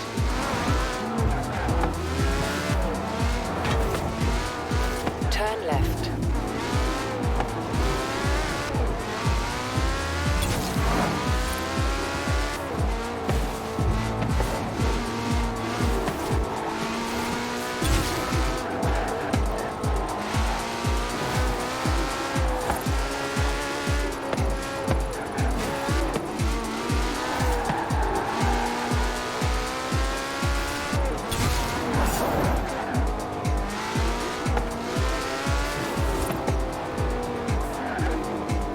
I have more to get 3 stars.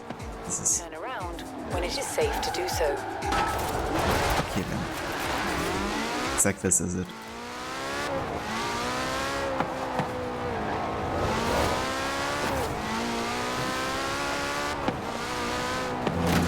Jesus, can all of these cars get out of the way? Why must they all gather within the freaking speed zone?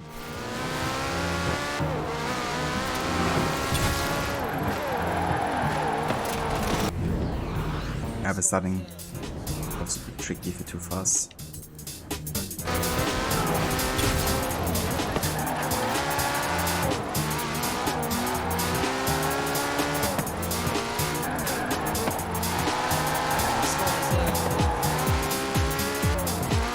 You have arrived at your destination. That's still Turn around too slow. when it is safe I to think do it was like 3 off or so. 2 off. Of course.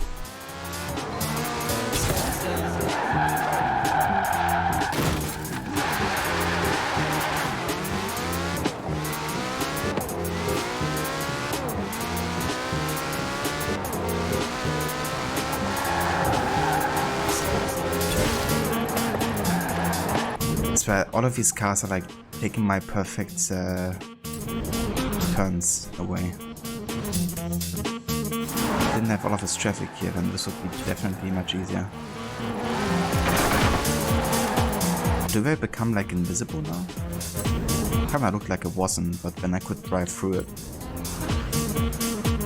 It's definitely not before the speed zone happens, but maybe once it happens, become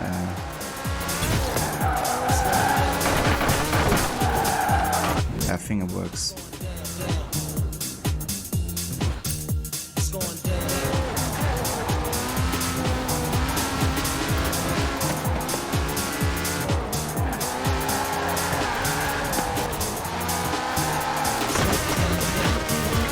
Fucking hell. I was actually fast enough now, wasn't I? And I took this really bad turn.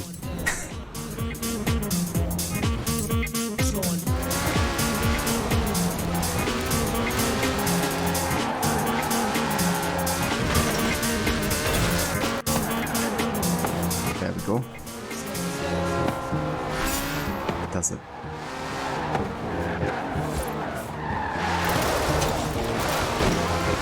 turn around when it is safe to do so.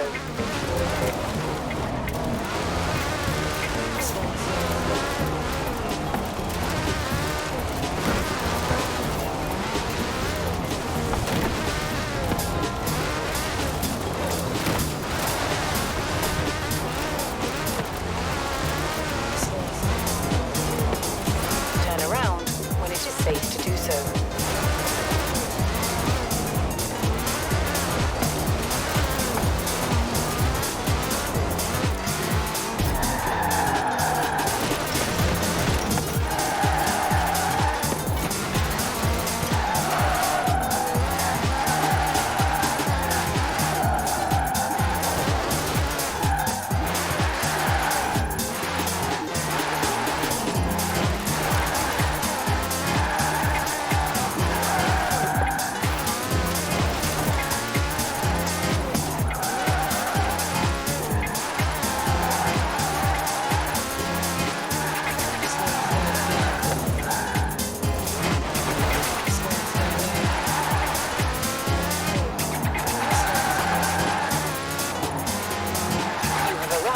Destination. Turn around when it is safe to do so. Tell me I had to get to 100k there. I was just off it. Okay, 125, never mind. Yeah, the drift zones I still have to work on. Maybe I also have to get like a better tune for the car. Like more focused on actually drifting. But I guess also like changing to manual shifting might actually be something to look into.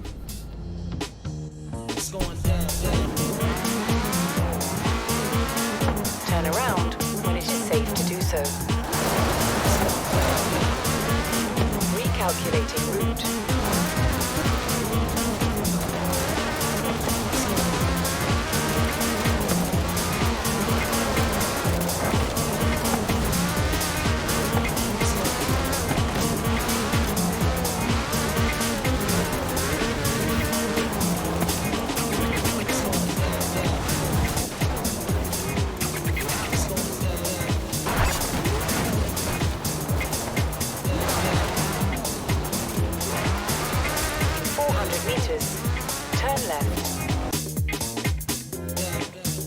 Let's actually have a look if there's any major events we can do. Got this Dota Wing Showcase. Okay, so for these major events, I'm actually gonna turn off my playlist and turn back on the in-game radio. Let me do that real quick.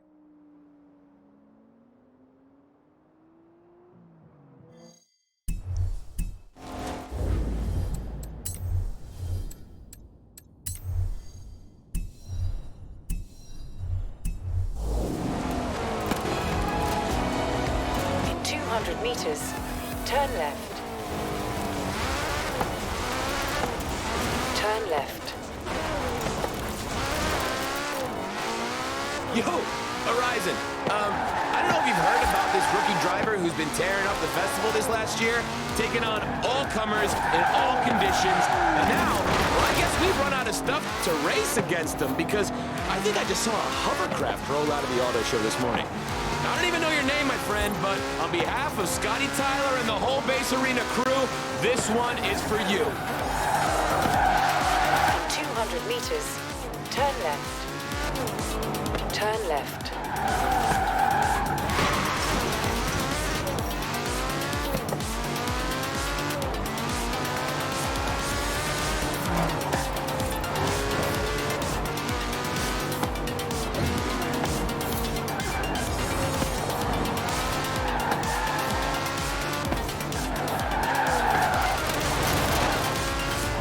In 400 meters, turn left.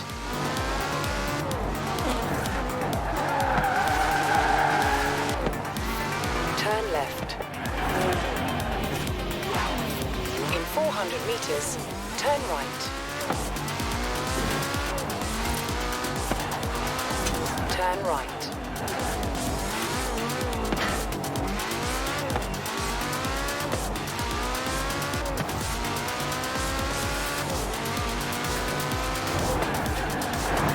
You have arrived at your destination.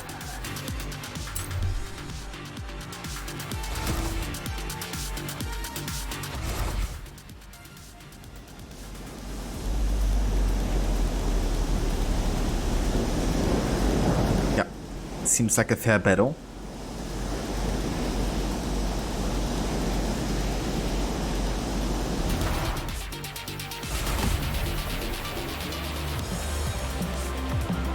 Hey, Your Majesty.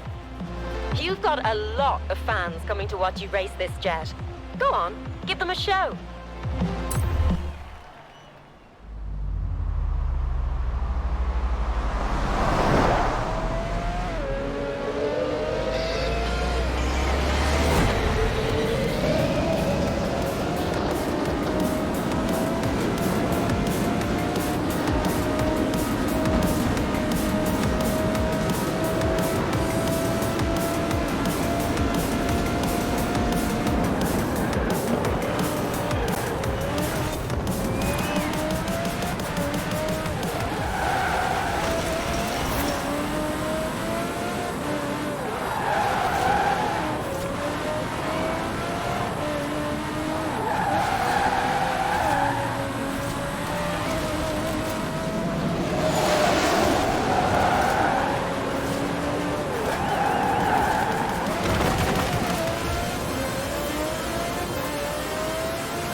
I do like this car.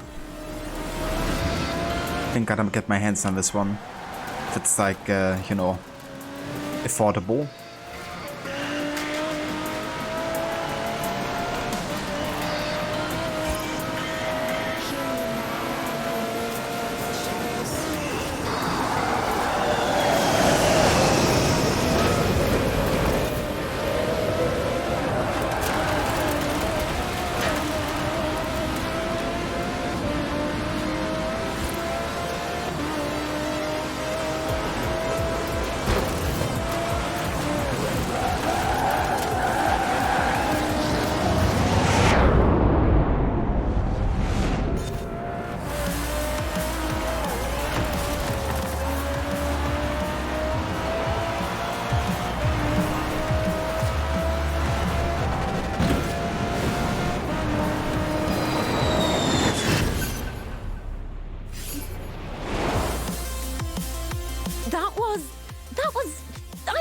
You could even compete, let alone pull off a win like that. Got the Aston Martin Vulcan here. Yeah, let's have a look how expensive this one is.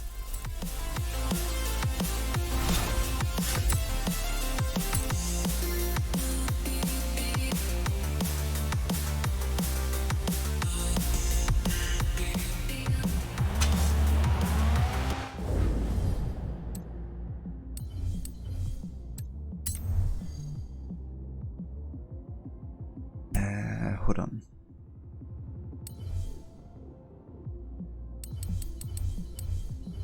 Cars. Oh, my cars. I want to have a look at all the cars that are available.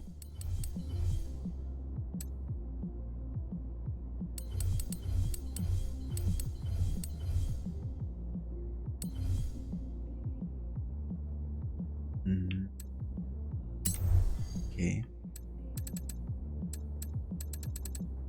Cannot choose like the all car list. Or do I have to be tied to like online to see that?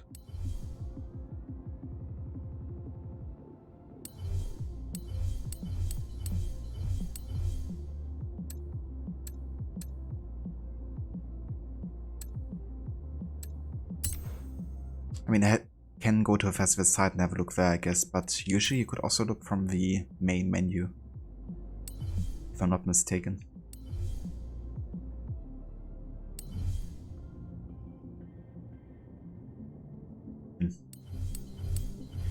I mean, let's just go to a festival then.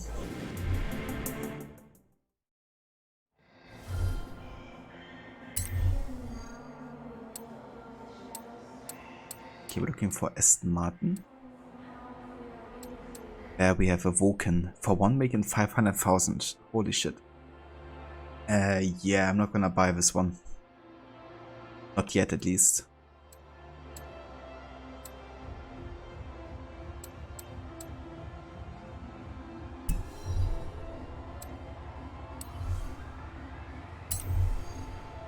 Let's have a look what cars we have available currently.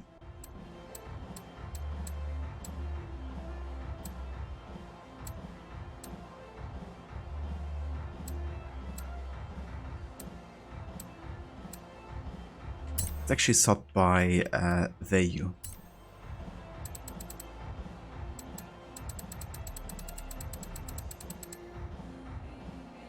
It's actually a 10 million car. Holy shit. I wonder if I could sell this one. Because I'd rather have 10 million than drive either of these.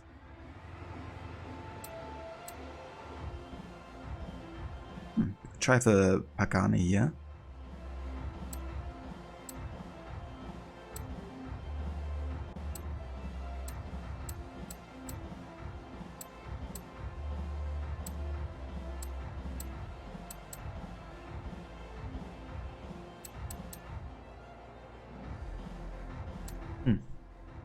Of a McLaren.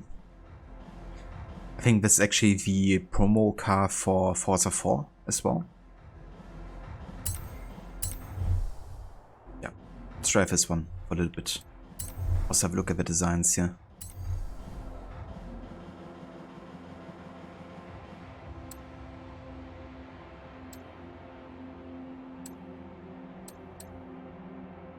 And I like the transition of this one. The other one doesn't look too bad either.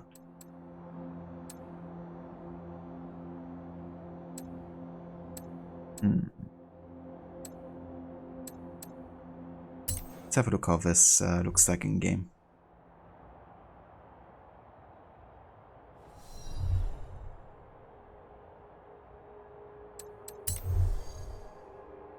I can also collect another car here. Well, as an aeroplane, the Spitfire may have won the war, but as a car, it made it worth living in peacetime. Off you go and get the wind in your hair. I'll be right behind you.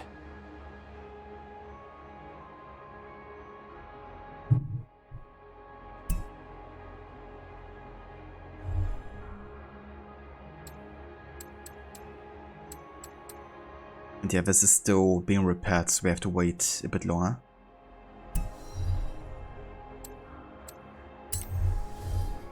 I think I'm gonna go for another design, to be honest.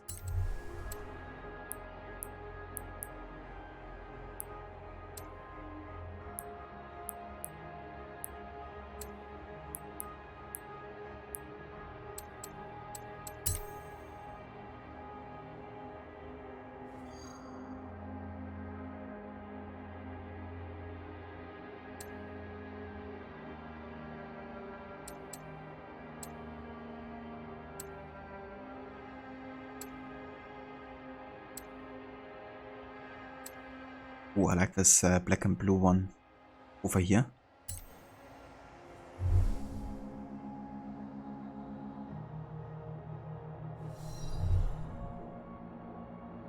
Rod, you've been doing summer prep work ahead of your annual Valhalla run. You synced almost all viewpoints in England except one which you can't get into at the moment. You went for the specific weapons and armor pieces, both for what you actually wanted to equip, but also have the options for the appearance change. Now working on getting certain books of knowledge. Very, very nice. That's good, you know, to get all of that in advance. You can just fully focus on the main story once you get to the game.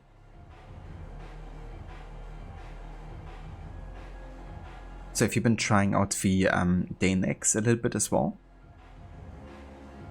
why are you gonna wait until you actually start your playthrough with the stream? Indeed, Alessandra, yeah. This one was actually gifted to me. So I was quite lucky to get it.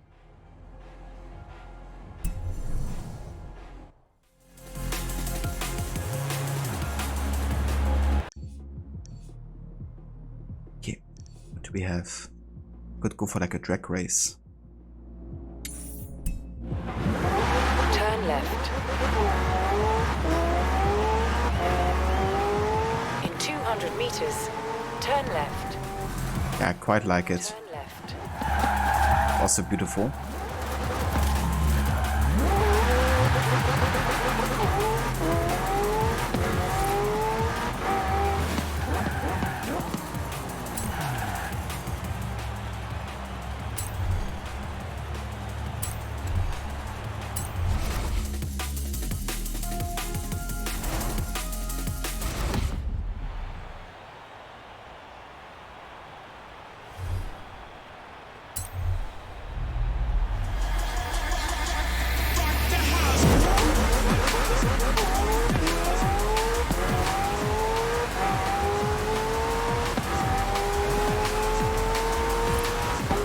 Shit.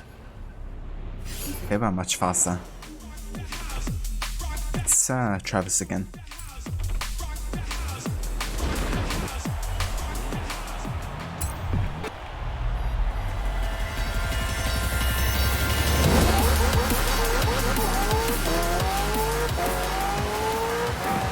Yeah, no way. This one I guess you have to do with manual for sure.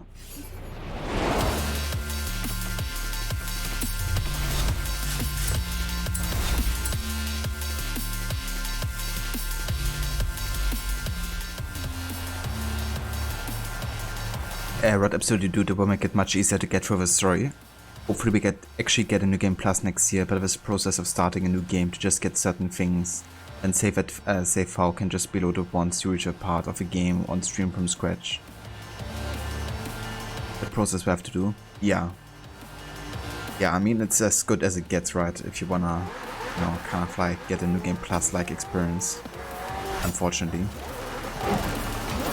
But yeah, I think once you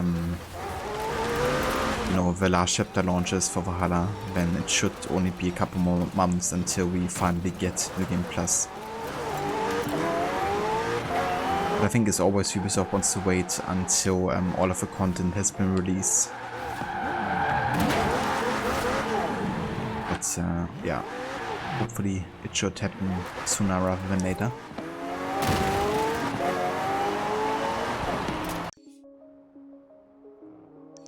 I think I'm actually gonna go back to a festival and have a look if we can get a tune. You have arrived at your destination. Senna. Because you can actually buy ones. Never mind, the game crashed. It's something that can happen apparently, that if you fast travel somewhere or go into a house, then the game just crashes.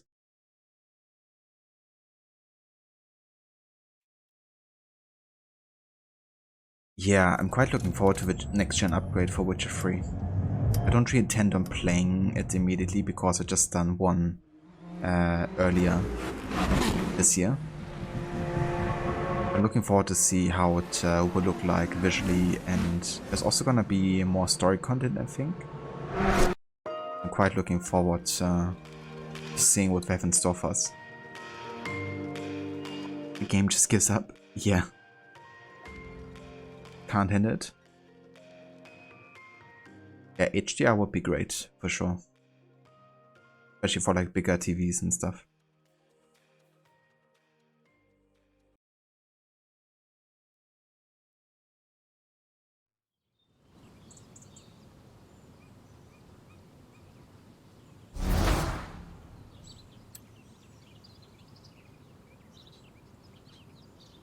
Okay.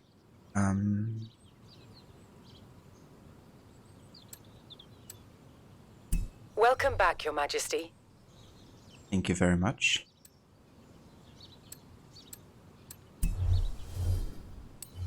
Garage upgrades. Find new tunes. I'm gonna go with one that has a good popularity, so we you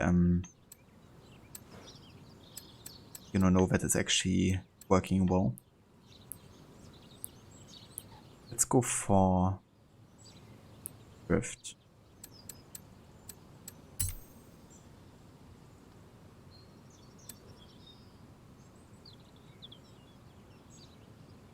You're definitely choosing Triss the next time you play Witcher 3. I don't blame you, Rod. Yeah. I think Triss is definitely the healthier choice for Geralt.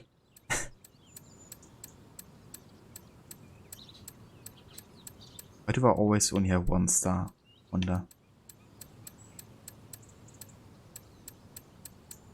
Is there like none with more than 1 star? Like?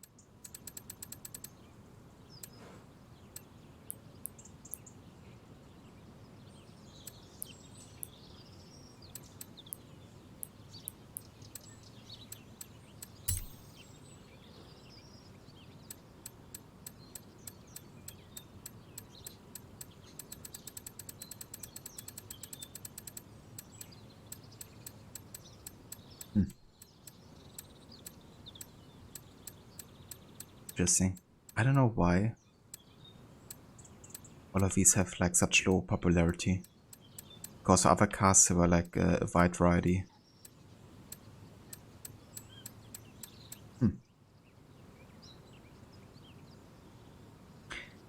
How about your LG 27GP 950 4K HDR 600 144Hz display? I mean, that would work as well. I'm sure.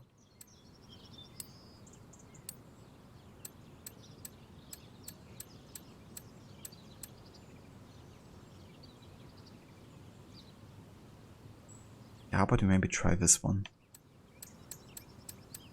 It's like the highest rated one we've seen so far.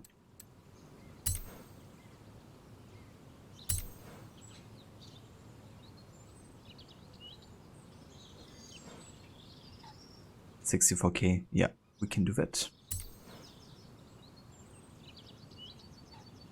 Yeah, Black Bullet. Definitely looking forward to it. I mean, the game is already gorgeous, but I reckon after that upgrade it might look even better. But yeah, it's just so gorgeous in canon. Yeah, that's true. I mean, she's definitely kind of like, you know, the woman that Garrett has fallen for, I guess, in a way. And I mean, she's also kind of like the mother to Ciri. Or at least she feels like she is. So, yeah. I can understand why Garrett would favor her. But if you just look at her as a person, then I think, yeah, that she's quite difficult. To be fair. But you were glad in your first ever run of a game you did was needed for the funny quest, so they both make Garrett think they wanted to share him and just leave him tied up on the bed. Yeah, I never knew that was like a scene until I watched it on YouTube. Because I never tried to romance both of them.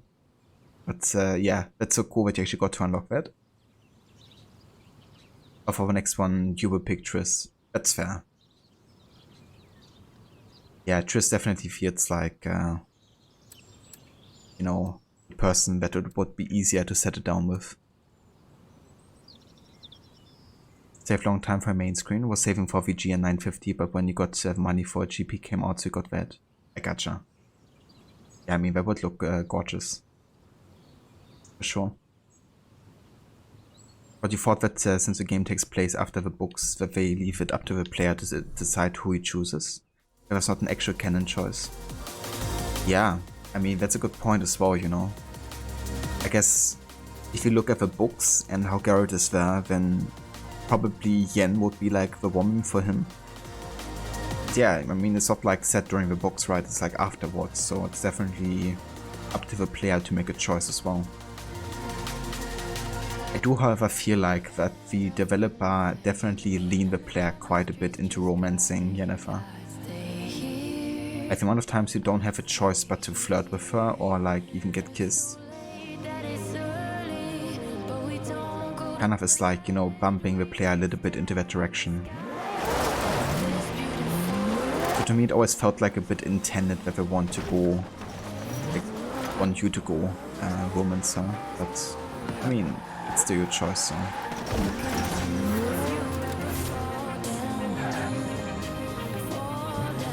Yeah, for sure. But yeah, I mean, such a scene just wouldn't really fit whatsoever.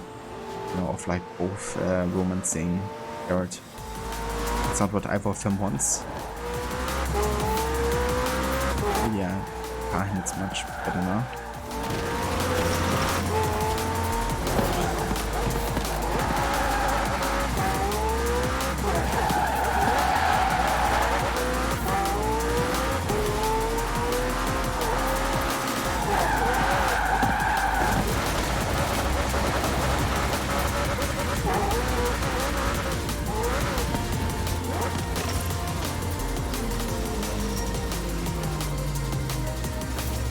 Mate, you gave away your PS4, which are free to work, waiting for a new copy you bought from eBay is a second-hand game you had locked up on video, but this has more scratches. Need to beat Detlef. He's hard to beat. Yeah, Detlef is definitely a tricky boss. But it's also the last one, so I guess it makes sense for him to be like a bit more tricky than others have been. It's yeah. It's tough. Hospital with me, Chris Goss, and whoa, Tony is just. But like it was the Jinn who made it that Yen and Garrett were connected so strongly, and when you deal with a Jinn in Witcher 3, they're not connected by magic anymore, and you choose if Garrett actually feels the same way, or if it's just a result of that magic connection. Yeah. Very true, yeah. And you know how I said I wanted to try it. And it's kind of awkward when you tell her that you don't fear anything anymore. Well, I don't know about the distance. But yeah. That's usually what I go for. And it's like, yeah, it was only the Jinn, you know, that found us, it wasn't anything else. Well, look, right here, hospital have got the And the Yennefer is just destroyed. Almost makes you feel bad for her, but only almost.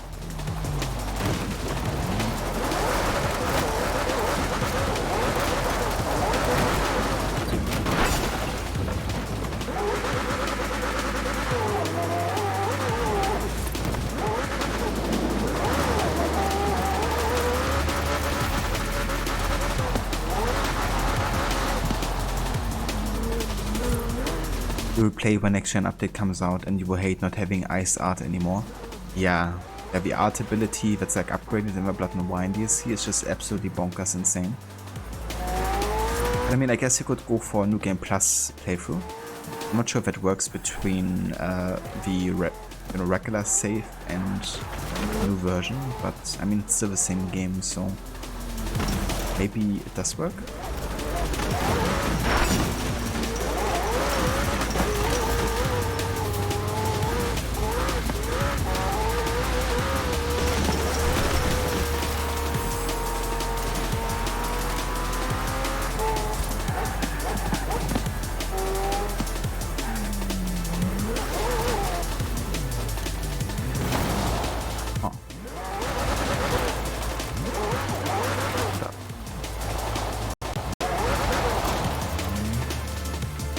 There's no fun in re-experiencing the game like that. I mean, that's fair.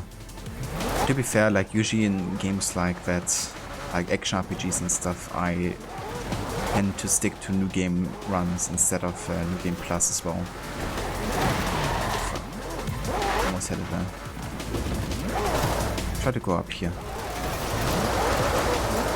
Because, you know, part of the fun is just like, you know, doing that leveling up and getting like new gear and stuff. So having all of it from the get-go gives you like little incentive to go explore, I guess, and try to find more gear or something.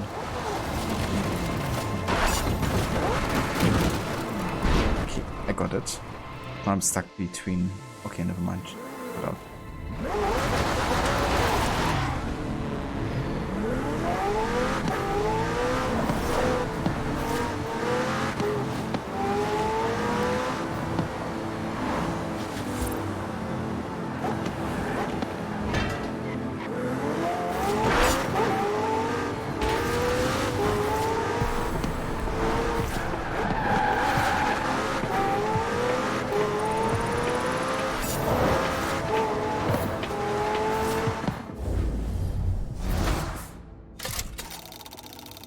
I mean, I love Gwent so much. Fun fact, but when I started Witcher 3, like I only started Witcher 3 for the first time because a mate really, like, almost told me to already. So you could watch me play a bit of the beginning. And the one thing that I actually enjoyed the most was Gwent. And my only incentive to get back into Witcher 3 was to find more merchants, to find more Gwent cards. Didn't really get hooked by the main story or anything, but yeah, Gwent, I was like, I need to get them all.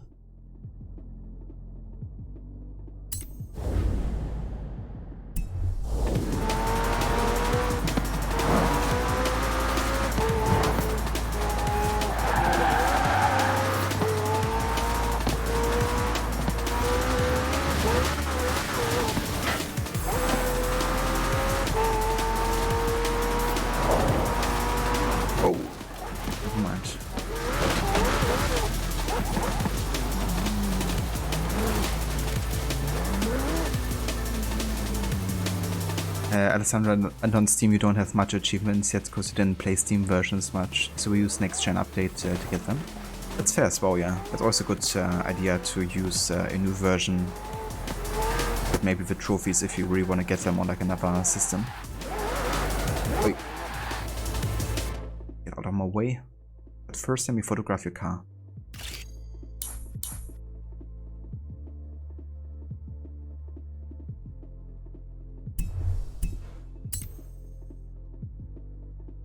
Enjoy Gwent a lot too, Black Bullet. Yeah. It's kind of crazy how good of a game it is, you know, like a game within a game. Like so much attention to detail. That it even became like its own full-fledged game and launched, you know, games like Thronebreaker, for instance. That's one I can really recommend if you're looking for Gwent with like story. Like Thronebreaker is fantastic. The guidebook says this It's kind of like a prequel story to Witcher presided over 1. the south of Edinburgh for more than a century, and is believed by many to be haunted. Let's just put that guidebook away, shall we? Okay, that's 2 million. I have like not even enough to get this. No, I would buy this right now. So that will have to wait. However, we get 10 super wheel spins, so there's a good chance you get quite a bit of money back. Not for 2 mil, but maybe like 500 to 1 million.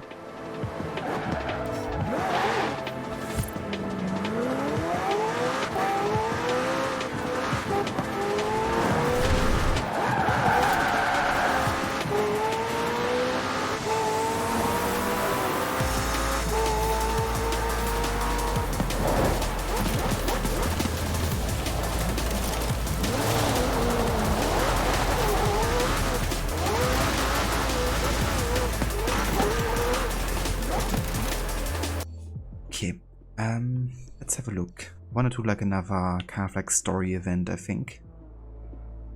Could technically do more for Top Gear chapters, because I quite enjoyed those actually.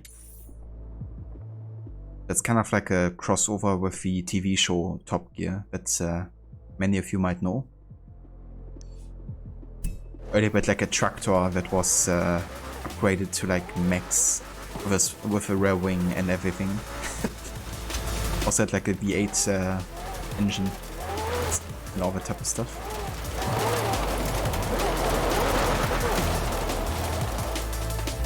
Hey Veroni, welcome in. Howdy partner. Hope you're having a good morning so far.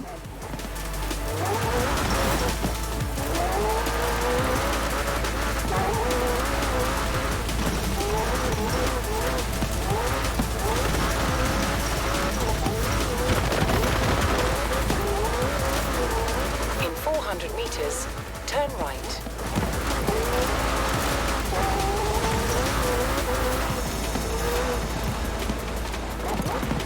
Turn right.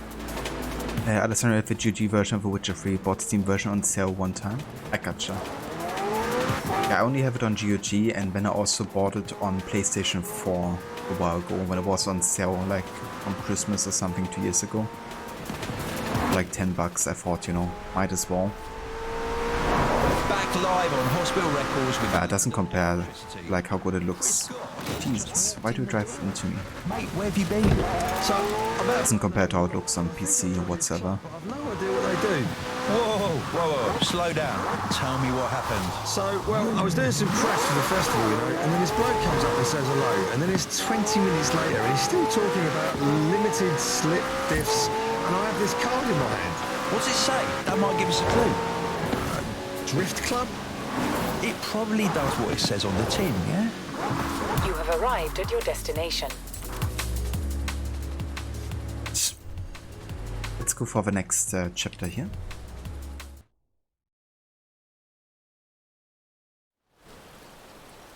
This is Project EAT. That's EAT for E-Class All-Terrain. It's a modified Merc built by the Top Gear magazine team for finding bears in the woods. Not many bears around here, though. Mostly badgers. Still, there's definitely some terrain. Lots of it. All you need is a good sense of direction. Or not. Here's Stig again, looking lost. Terrified of maps, apparently. Inner compass points directly south. The EAT... So we're trying to find bears or badgers, I guess.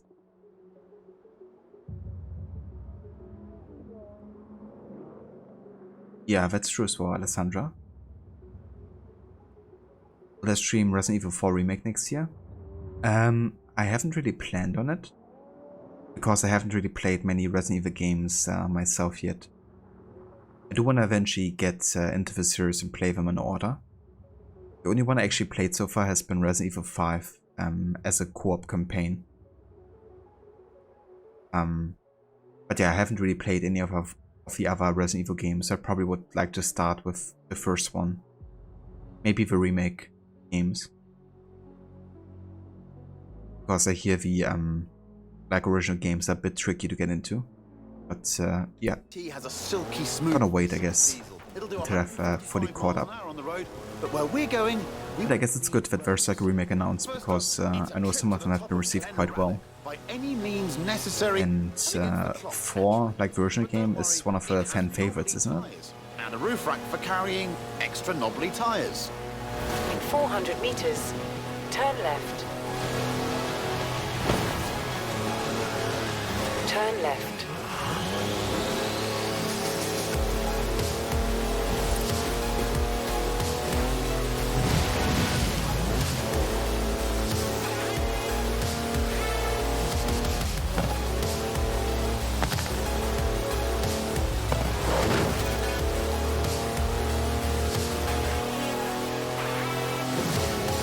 Who says you need an SUV to go off-road? The EAT has four-wheel drive and air suspension to smooth out lumps and bumps and everyday obstacles.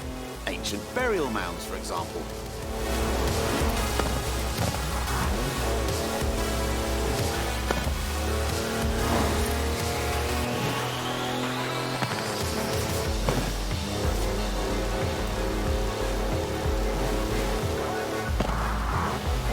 Every wiper definitely has to do quite a bit here. In 400 meters, turn sharp left. It's a bit rainy over here in good old Britain. Turn sharp left.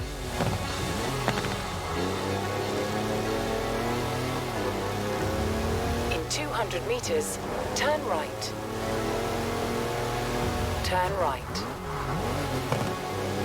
In 200 meters, turn left. Turn left.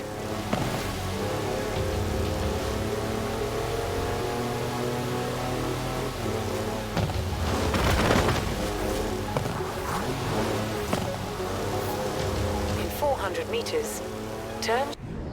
Oops. Wrong button. I actually wanted to change the camera. In 400 meters, But I do that again. turn sharp left. Alright. The thing actually is, you can't really see much from the regular camera angle. It also has 340 horsepower, more torque than a cruise ship, and gets to 60 miles an hour in just over 5 seconds.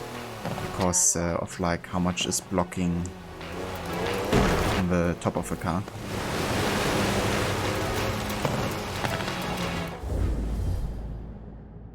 Yeah, the voice rod. You can actually see it on the top right every time you go into the menu. So it's called Note Taker by The Storm, I think. Where we're going, we won't need roads. Nice reference to Back to the Future Part 2. Marty points out that the DeLorean needs enough road to hit 88 miles per hour. Since we're heading to 2015 and cars can also fly, doctors like roads. Where we're going, we won't need roads. That's true, yeah. That's cool. If they're doing a reference there. But yeah, in Top Gear fashion, you know, there's gonna be lots of references to all kinds of media. Pretty cool they got, you know, the folks to do some stuff here for the game.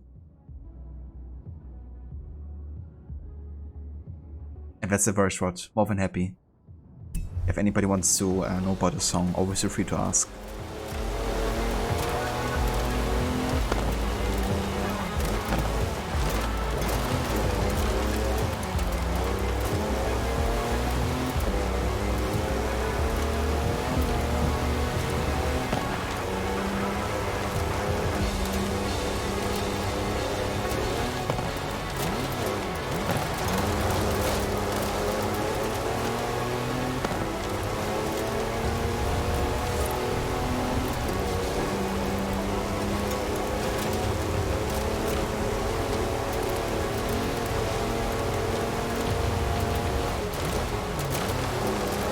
Time to head way over there, to the very top of Arthur's Seat.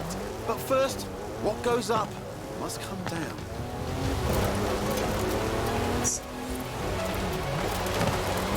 I'm just gonna down this way. That's some proper hang time. Actual air suspension. Jesus fucking Christ. That's a four-wheel drive car on mud tyres completely sideways. You'd do well in rallying with skills like that. Top draw drifting, I reckon. Turn around. on I'm when it is just safe to do so. trying to take a shortcut here. I don't even care. Recalculating route.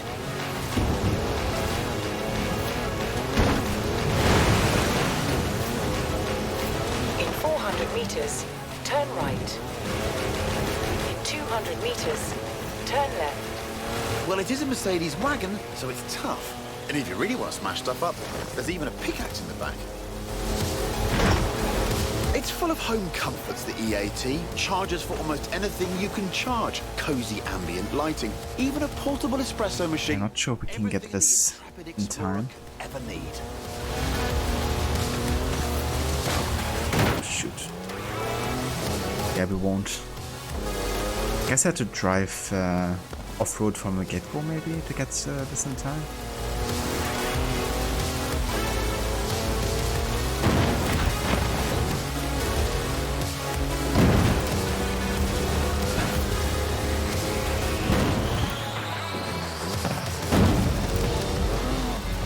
Oh fuck, that's a wall.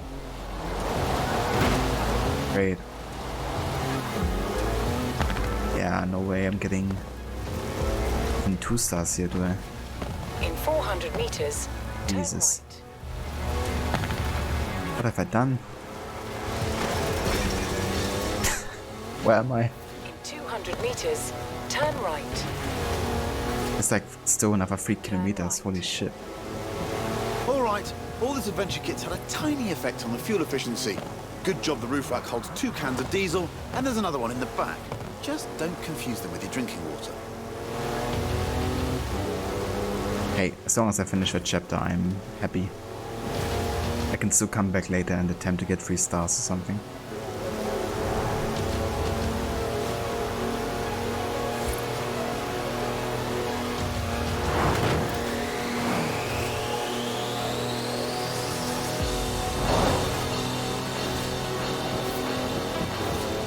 Jesus, like, I'm not even sure if I got 1 star.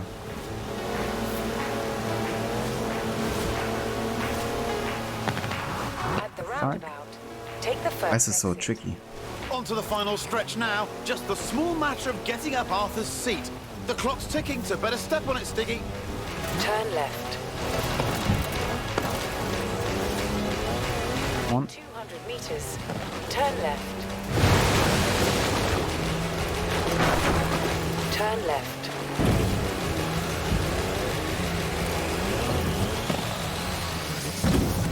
And there we go. The top of Arthur's seat.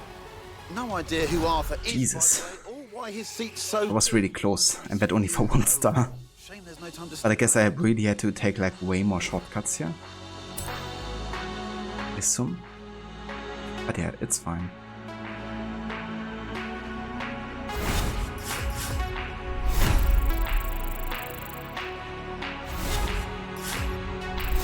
And hey Vamola, welcome in. Good morning. How's it going? How was the murdering in the Wild West?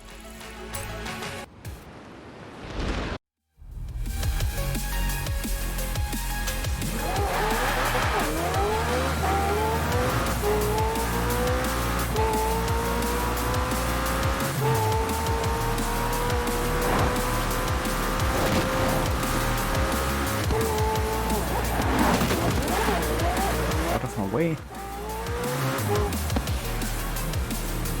But you can tell you're going to listen to that song on loop. It's awesome.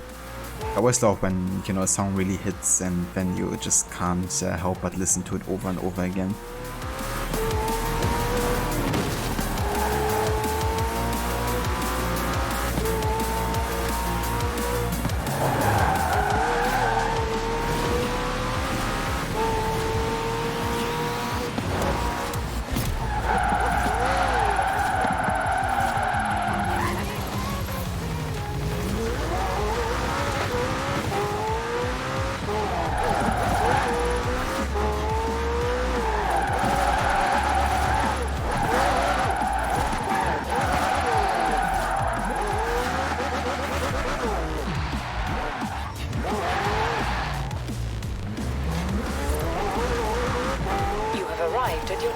destination.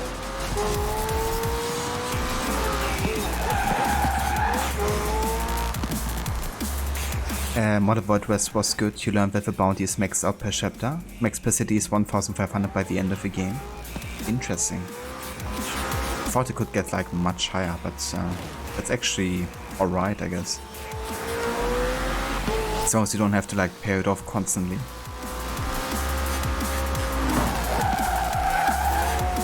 Yeah, if you do like a couple of treasure hunts, then definitely get quite a bit of money potentially paid off.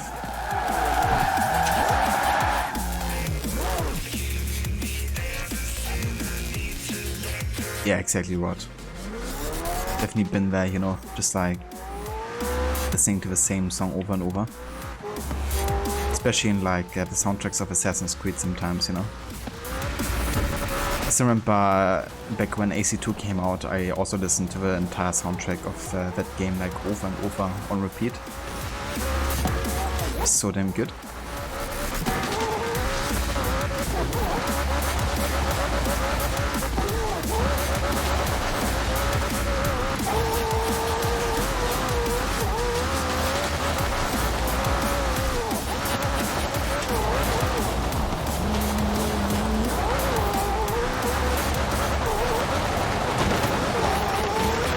You never paid off. You keep getting killed to bounty hunters, though they're tough. I can imagine, dude. I usually always made sure to pay off my bounties, you know, so that doesn't happen. So remember when I tried to run into the actual west of the map that doesn't unlock until the epilogue, and getting like killed immediately, just sniped away. I really love securing that border.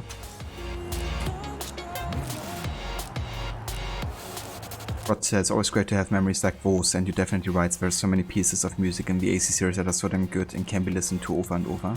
Absolutely, yeah. And then when you played the game, you know, it also reminds you of like all the moments that happened when it played. So, yeah.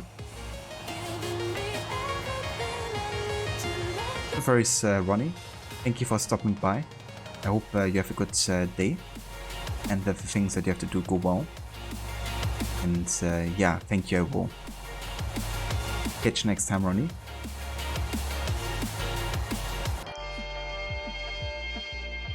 And yeah, for those of you who haven't checked out Ronnie's channel before, definitely recommend doing so. He's been playing all kinds of games between Rockstar and Ubisoft games. He's doing like lots of Assassin's Creed, GTA, Red Dead Redemption, and lots of others. So definitely check it out if you haven't yet. Citizen. Hey Aura, welcome in. And how's it going? Hope you're having a good morning.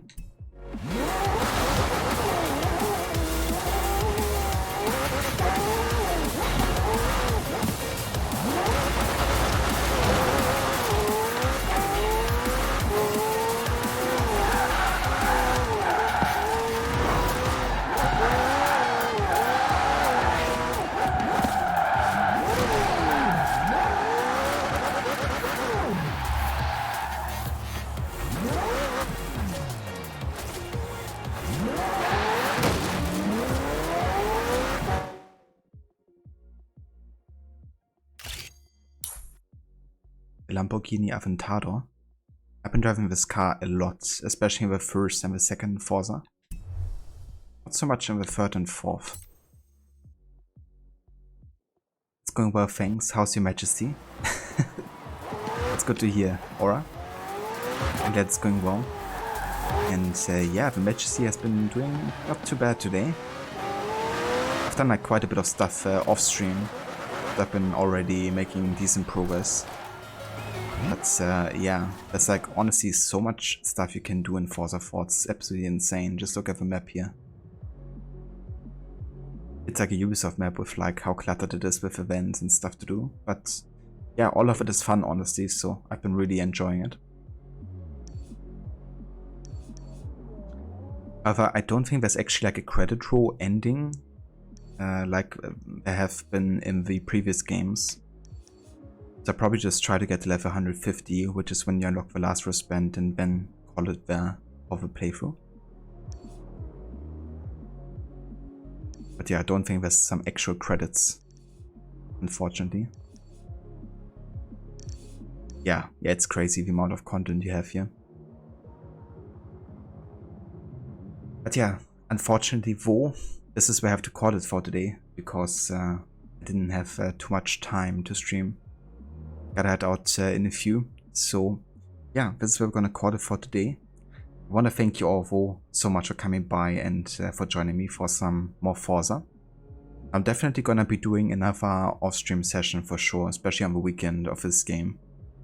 So you can expect me to be much higher level once you know, I stream this again, which is probably gonna be either on Thursday or next week, Tuesday. But yeah, tomorrow's though we're gonna be actually jumping back into AC Valhalla, because I want to make a start on the Siege of Paris DLC finally. So we're gonna get that started. And yeah, on Friday at the latest we should get back to some AC1 again.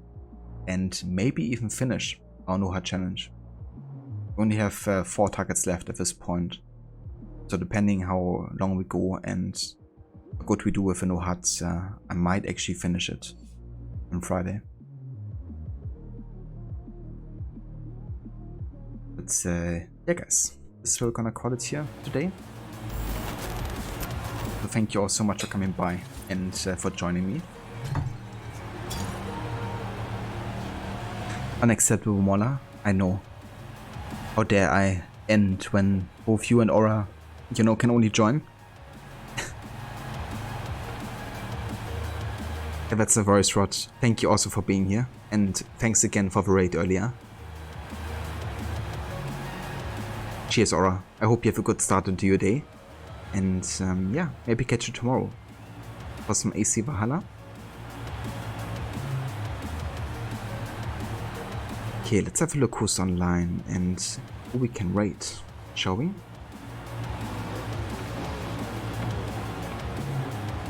We just woke up. Yeah, I mean, it's still quite early for you, isn't it? Like 9 AM or so? Over here it's past 3 PM now. And then over in Australia it's probably like almost midnight.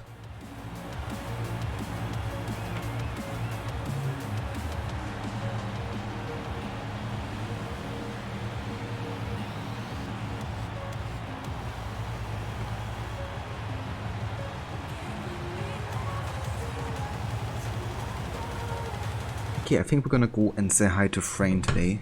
He's currently playing some Railbound. Never heard of that game, to be honest. It looks kind of like you're building kind of like rails for trains simulator.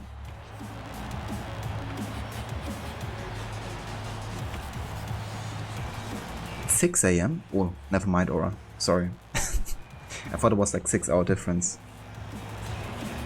No, it's like 9. It's now Wednesday for you, Rod. 1:17 AM. I gotcha. Oh, I hope you have a good night and a good rest later. And 18 PM for you, Black Bullet. I gotcha.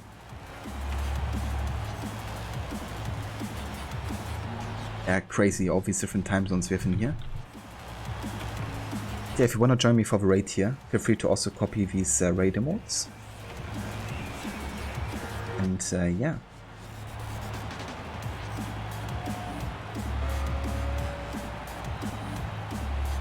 Yeah, it's crazy how, you know, far away some people are here in chat from each other, Black Bullet. I reckon even between you and Rod, you know, would be quite the distance. But yeah guys, we're about to raid out, so I will catch you over at Frayne's. Have a good rest of your day, and I will see you tomorrow for some AC Valhalla. Until then.